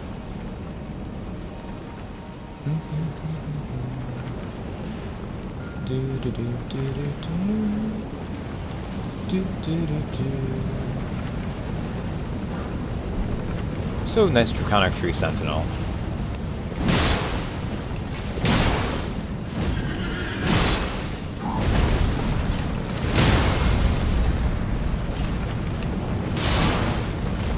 I was able to get to half health easily.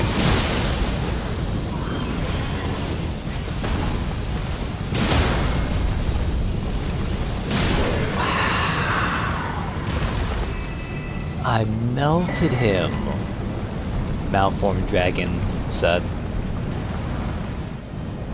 Wow, that was embarrassing for him. Well, that was fantastic. I'll take that. So pretty heavy armor set. A malformed golden helm, adorned with various dragon imagery and worn by the misshapen tree sentinels. After the great ancient dragon Grand Sax attack, the sentinels had an epiphany. The only way to truly protect the Erd Tree was to become dragons themselves.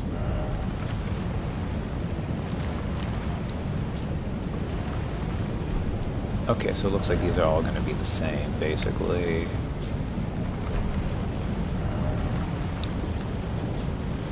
Okay, yeah. So there's a boss you can do over here. But there's an item you can use for this boss, and you have to go the other way. So we'll go this way.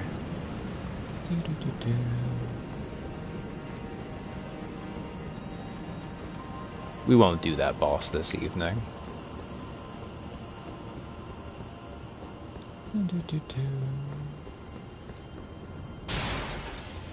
I will show off the other boss though.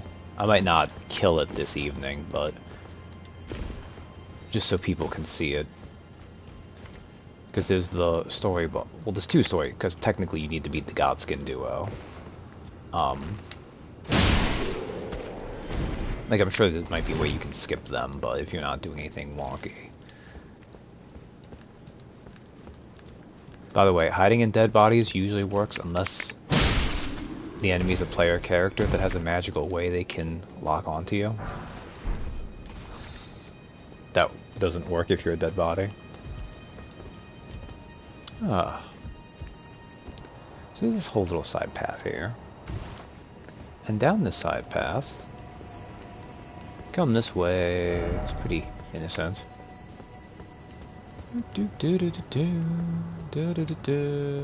Oh, what does it say? Time for loyalty, therefore I did it.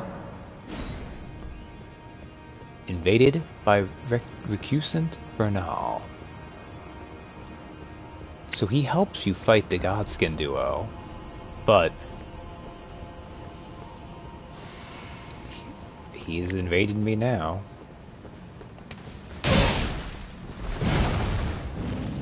He is dummy thick. And he's got big AoEs.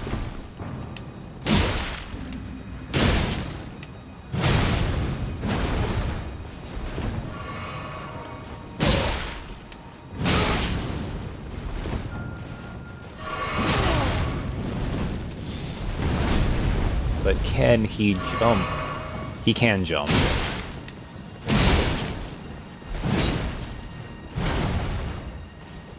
Surprisingly, he hasn't tried to yet.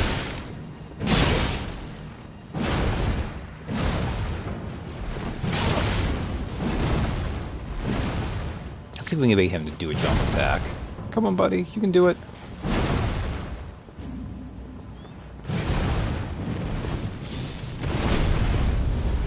Here, I know. I'll go to try to parry him. Well, he didn't do it. Blasphemous Claw. Devourer's Scepter. Beast Champion Helm, Armor Altered, Gauntlets, and Greaves.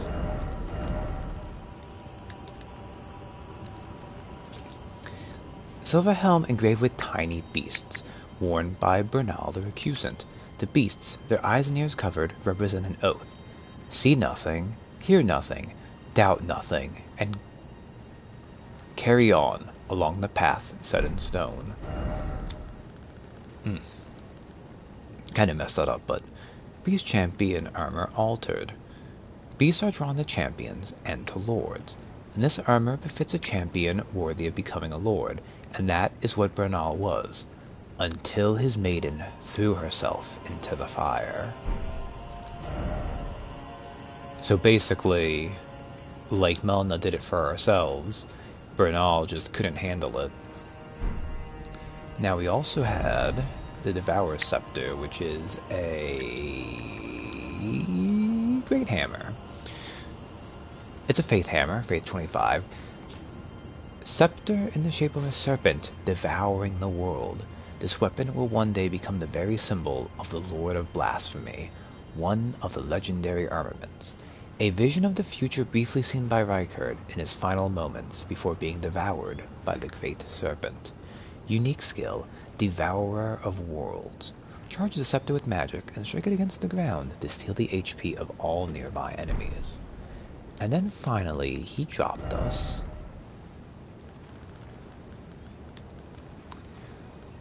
Margit Shackle, Moat Shackle, Blasphemous Claw. A slab of rock engraced with traces of the rune of death can deflect the power of the Black Blade. On the night of the dire plot, Ranni rewarded Praetor Rykard with these traces. Should the coming trespass one day transpire, they would serve as a last resort foil, allowing Rykard to challenge Malekith, the Black Blade, the Black Beast of Destined Death. That's a boss name if I've ever heard one.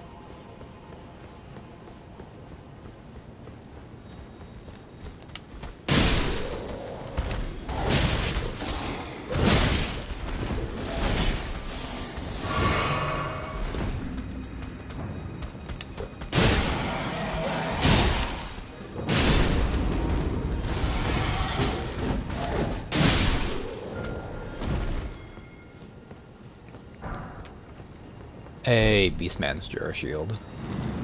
That always amuses me. Old Lord's Talisman. Extend spell effect duration. A legendary talisman depicting the ancient king, whose seat lies at the heart of the storm beyond time. Extends the duration of sorceries and incantations. It is said that the ancient royal city of Farum Azula has been slowly crumbling since time immemorial. So notice what this ancient king... So it's a legendary talisman depicting the ancient king. And what can we see? Well, it's hard to make out the body, but those are wings. And then there's some heads up top, maybe.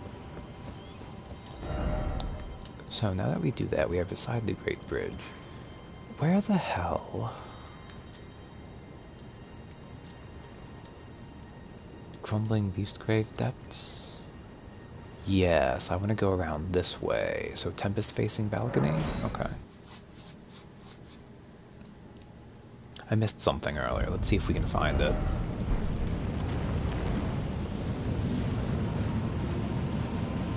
Because I don't remember the way to get there. Oh, is it here? No, it isn't.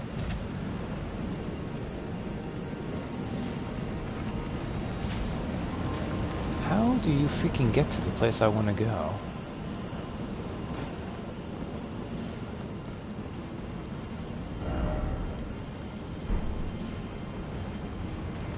Oh wait, is this one of the ones where I have to go like from up here someplace? I might have to go from up there someplace.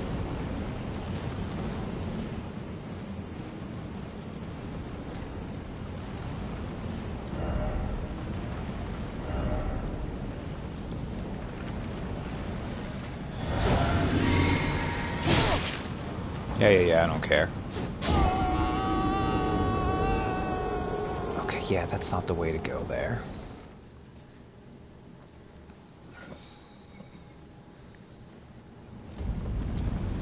That's also why I love the Twiggy Cracked here. We'll level up.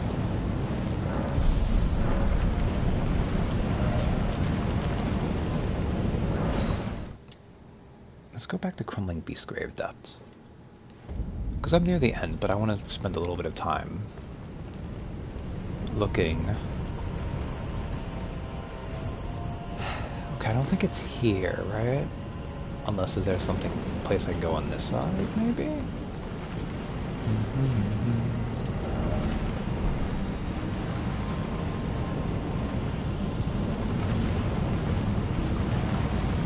I think there's a specific way you need to go down, and I don't remember it. And I care to check with Bobby Joe, but I don't care to, like, exhaustively check.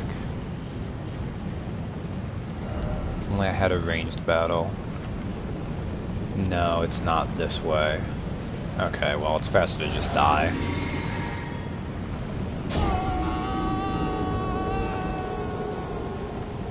Actually, that's untrue. It would have been faster to open the map and teleport.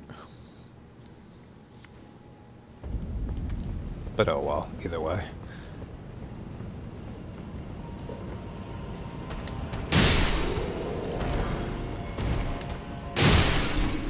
Ooh, Beastman Curved Sword. You also got their shield. Let me look at it. Where is it? A shield fashioned from a tall, broken jur, carried by the Beastmen of Farum Azula.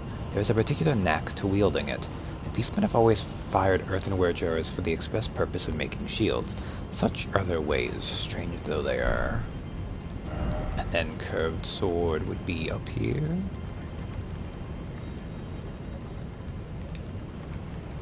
Strength 13, Dex 11.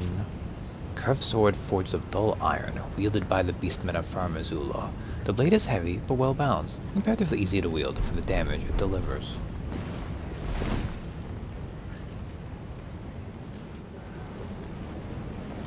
How the hell do I get down there? Can I? Nice, okay.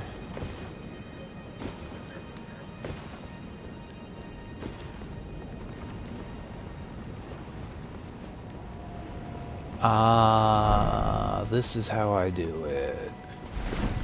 Right? Just go up. Now it goes down, okay. We're exploring. I say exploring, I've been here before, but it's been a while.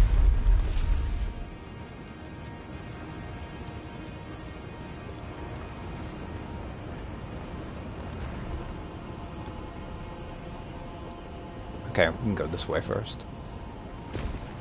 What does this say? Dragon ahead. Well, thanks for the spoilers, jackass.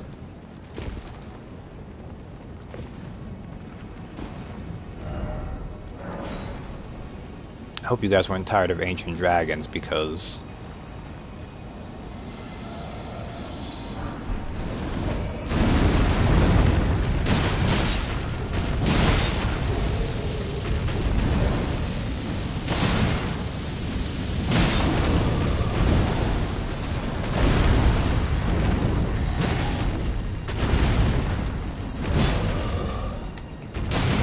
another ancient dragon in.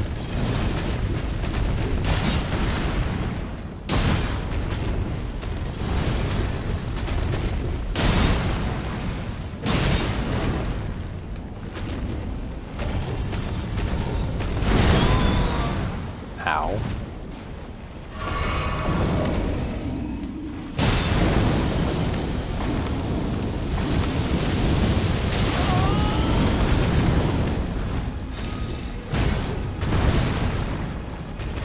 Drink.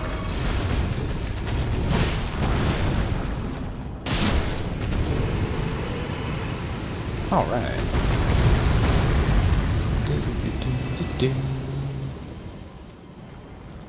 Right. It was just him guarding that, and you get to kill another ancient dragon.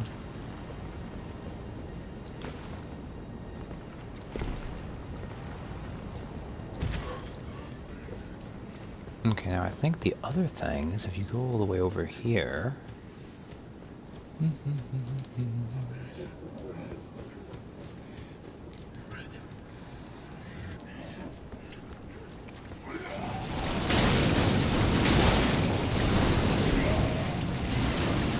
God damn it. Freaking hate Deathblight. Deathblight is a sass effect that instantly kills you, so...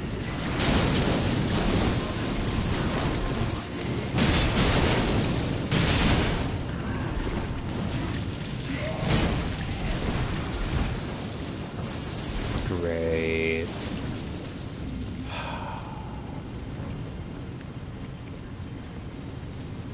I could equip something to make me more resistant to Deathblight, but...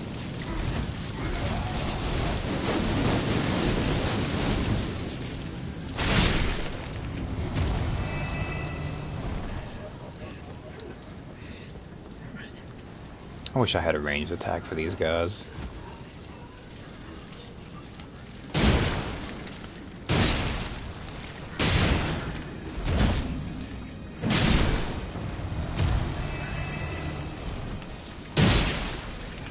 Throw the anchor. Oh, if only.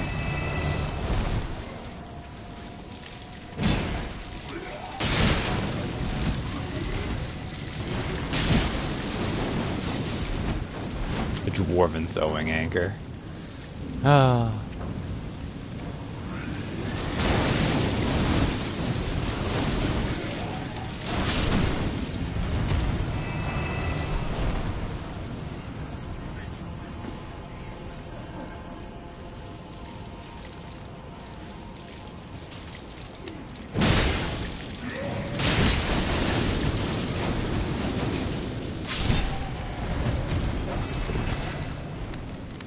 Okay.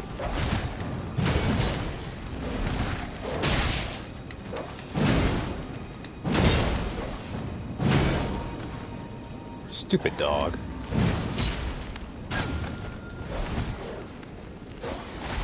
I'm not letting this dog kill me. Okay, good. Good. Alright. This is just to go back the way we came.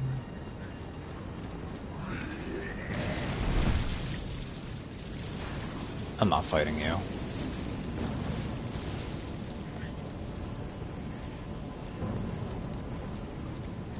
Oh, you're gonna chase after me if I don't kill you. Oh wait, or no you're not.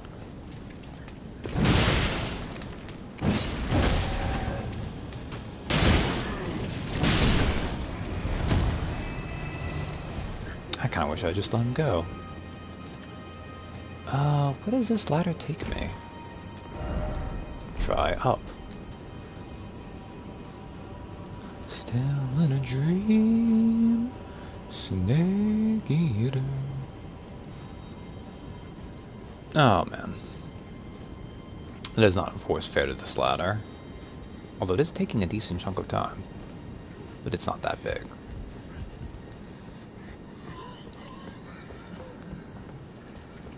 I had the little sounds they make too.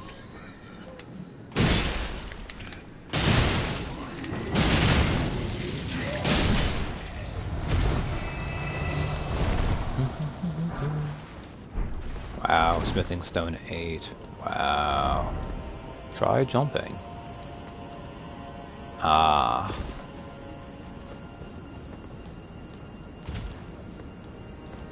Oh wait, what are these messages for? Likely poison here.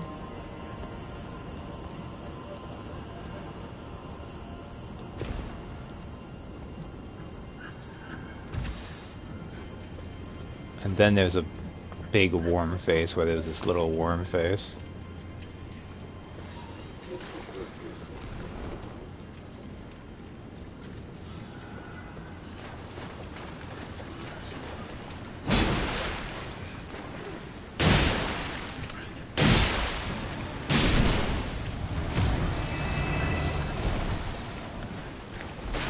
Ah, shit, the big one noticed too. No! Go away, go away, go away, go away!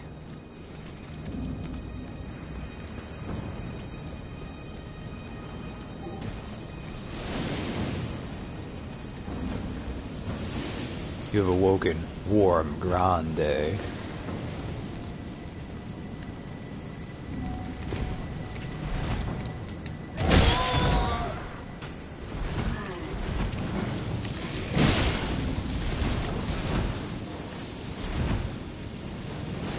I hate that big AoE attack.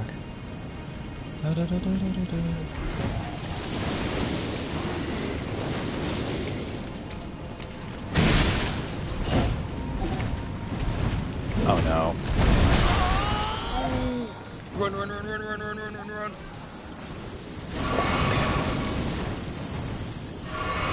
I don't like Warm Grande. Now, I believe, if I recall correctly, Juvenile Boluses. No. But this is where you come to get... Yes, Glovewort Picker's Bell Bearing.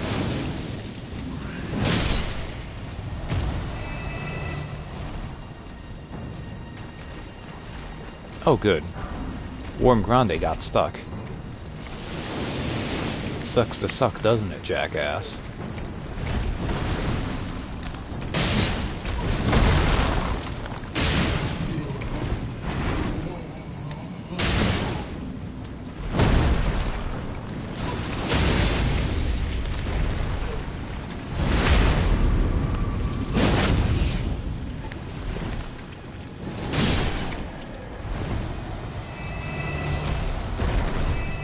Alright.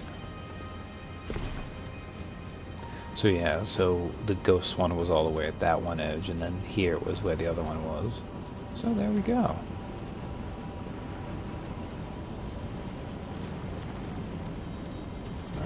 Item ahead, but futility? Not quite sure what that means, but okay. Does it mean it's not an important item? Be wary of left.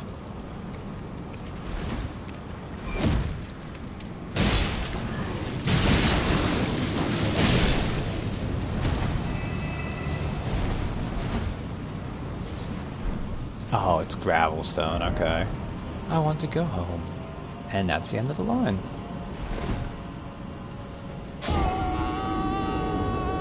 Alright.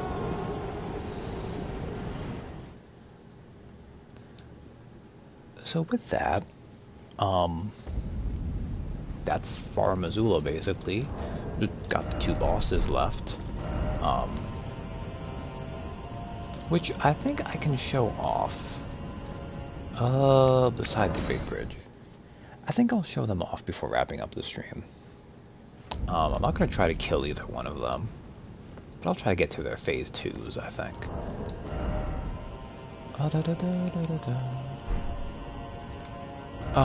85,000. Do I care about 85,000? I'll just make sure to take my one physic before I go. Okay, so this one...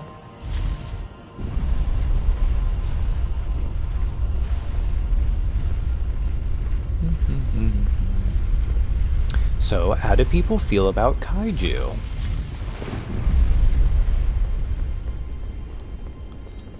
Because that may affect how you feel about this boss coming up. Where the hell... Oh wait, I need to keep going down. Right. I need to actually run through the temple, which is why this is annoying. Always for kaiju?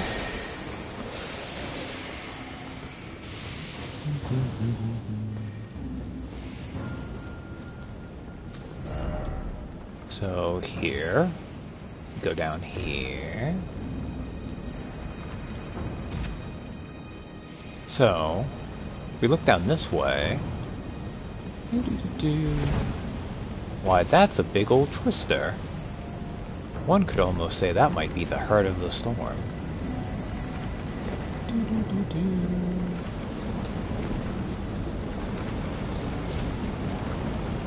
You know, this might only give him the big epic entrance this first time, but it's okay. We'll still be there the other times.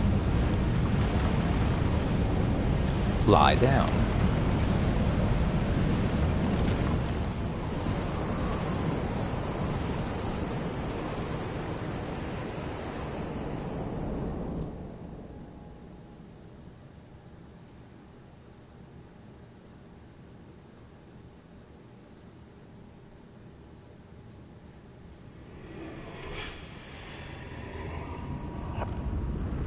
Oh my, time is reversing. Now, if you did Millicent's questline, and then you beat Millennia, so you got back Miquella's Needle. If you have Miquella's Needle, bites the dust door. It said you need to use it. Well, I'll actually look at it because it won't rush me there. So you go back in time a little bit. Bobby Joe wakes up.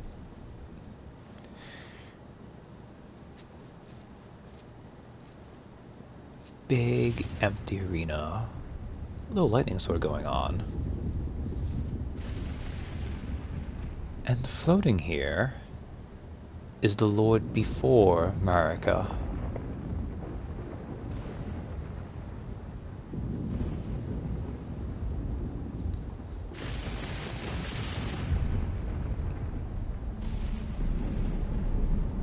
You may notice that the two heads he has are kind of like upwards, almost like how the two fingers look.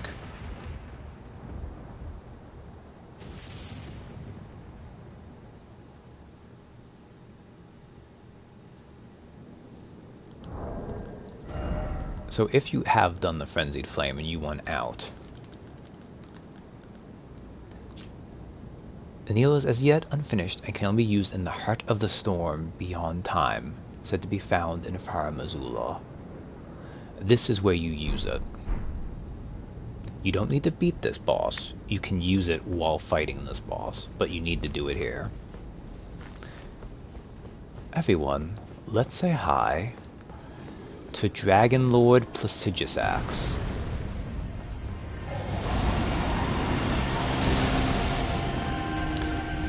Notice he has some neck stumps.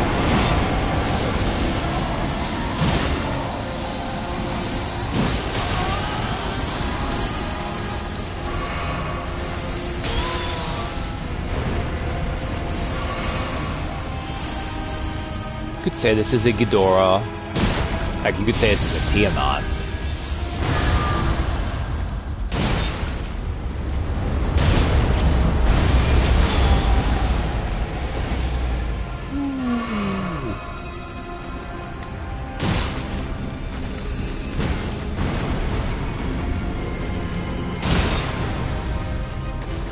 Wow.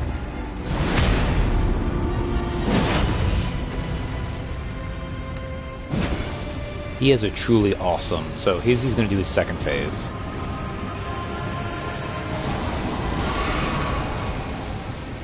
I call it Prey. Where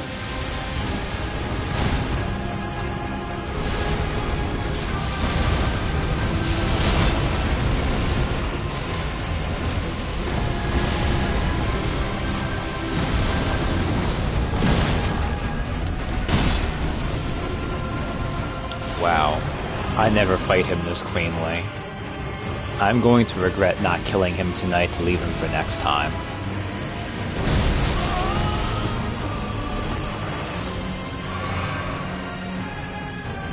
What a freaking awesome attack.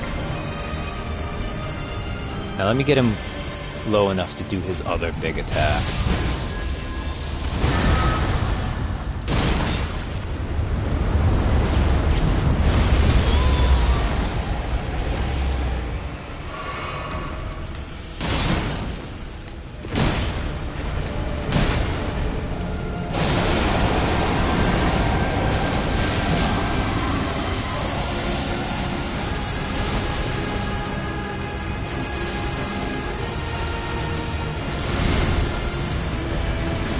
Here we go.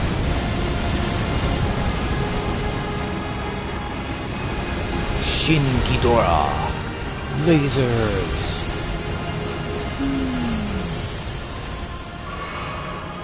What a cool boss. What a cool boss.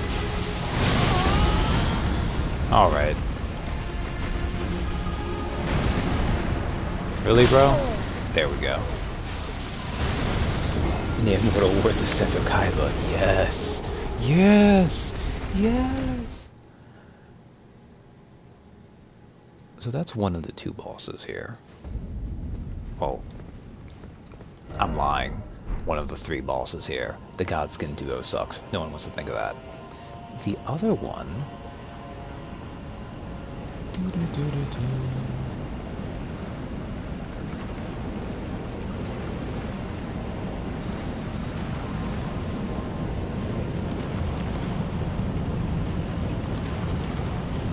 I hope everyone's ready to meet an old friend. Oh, did I forget to put on... Let me put this on.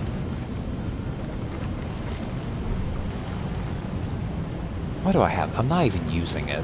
Get rid of it. Okay.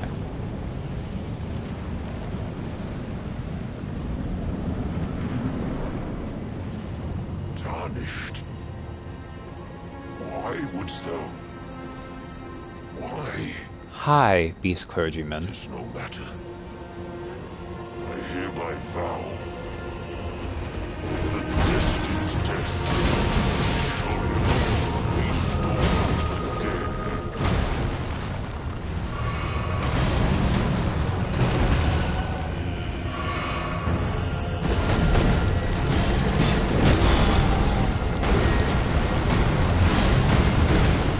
So if you thought, wow, when he got angry at you that one time, that sure seemed like a boss moveset. You would be right.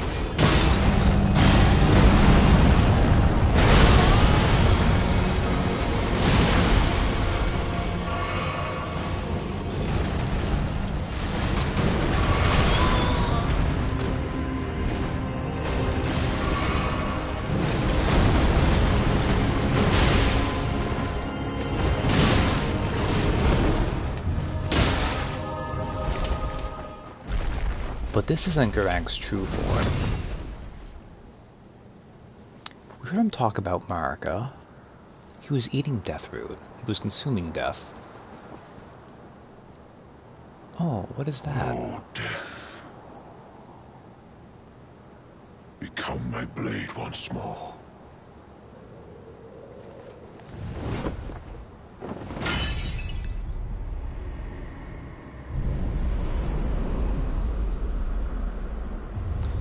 The Godskin duo sucks.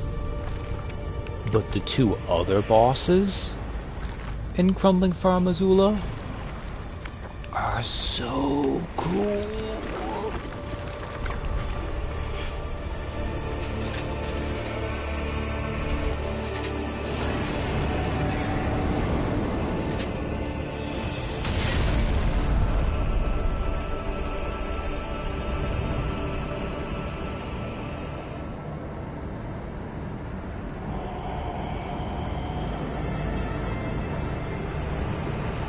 Everyone say hi to Malekith, the Black Blade.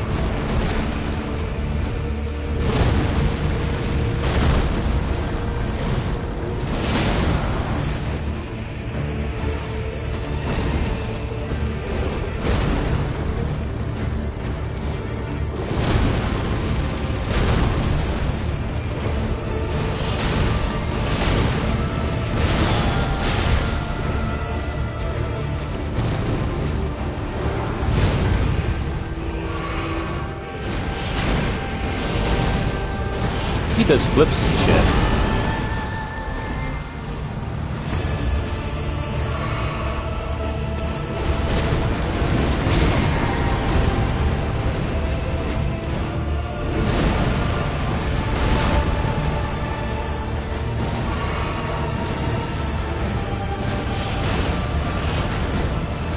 And when his blade glows, you can parry it with the Blasphemous Claw.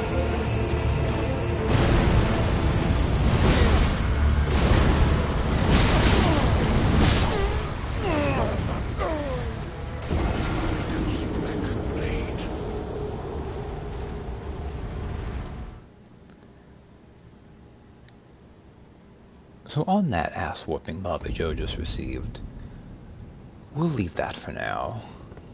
We'll come back next time. But he told us to cower before Marika's black blade. Ronnie had Blythe, the half-wolf. And it turns out Marika had one as well. But he was Malekith, and he was the keeper of destined death. So anyways, next time Bobby Joe will actually finish off those two awesome bosses and we'll see what we get from them. Because I think next time, Bobby Joe's adventures in the lands between might be coming to an end. But for now, it is time to wrap up. Millennia Mania was a great success. 20 tries with what I did to do that. I'm pretty proud of that. Only 3 times I got to the second phase. No, 4. 4. Maybe 5. I should have been keeping track of both of those. Oh, some embarrassing losses there, but ultimately beat her. Great fight. Love that boss. I'm not a huge fan of the Placidus Axe boss fighting him, but he is very cool himself, and I love Malekith. Love it. See that for next time. But for now, thanks for hanging out with me. Good night, guys. And next time... Also, I accidentally took a screenshot. That was dumb. I will see you then. Good night, Bobby Joe.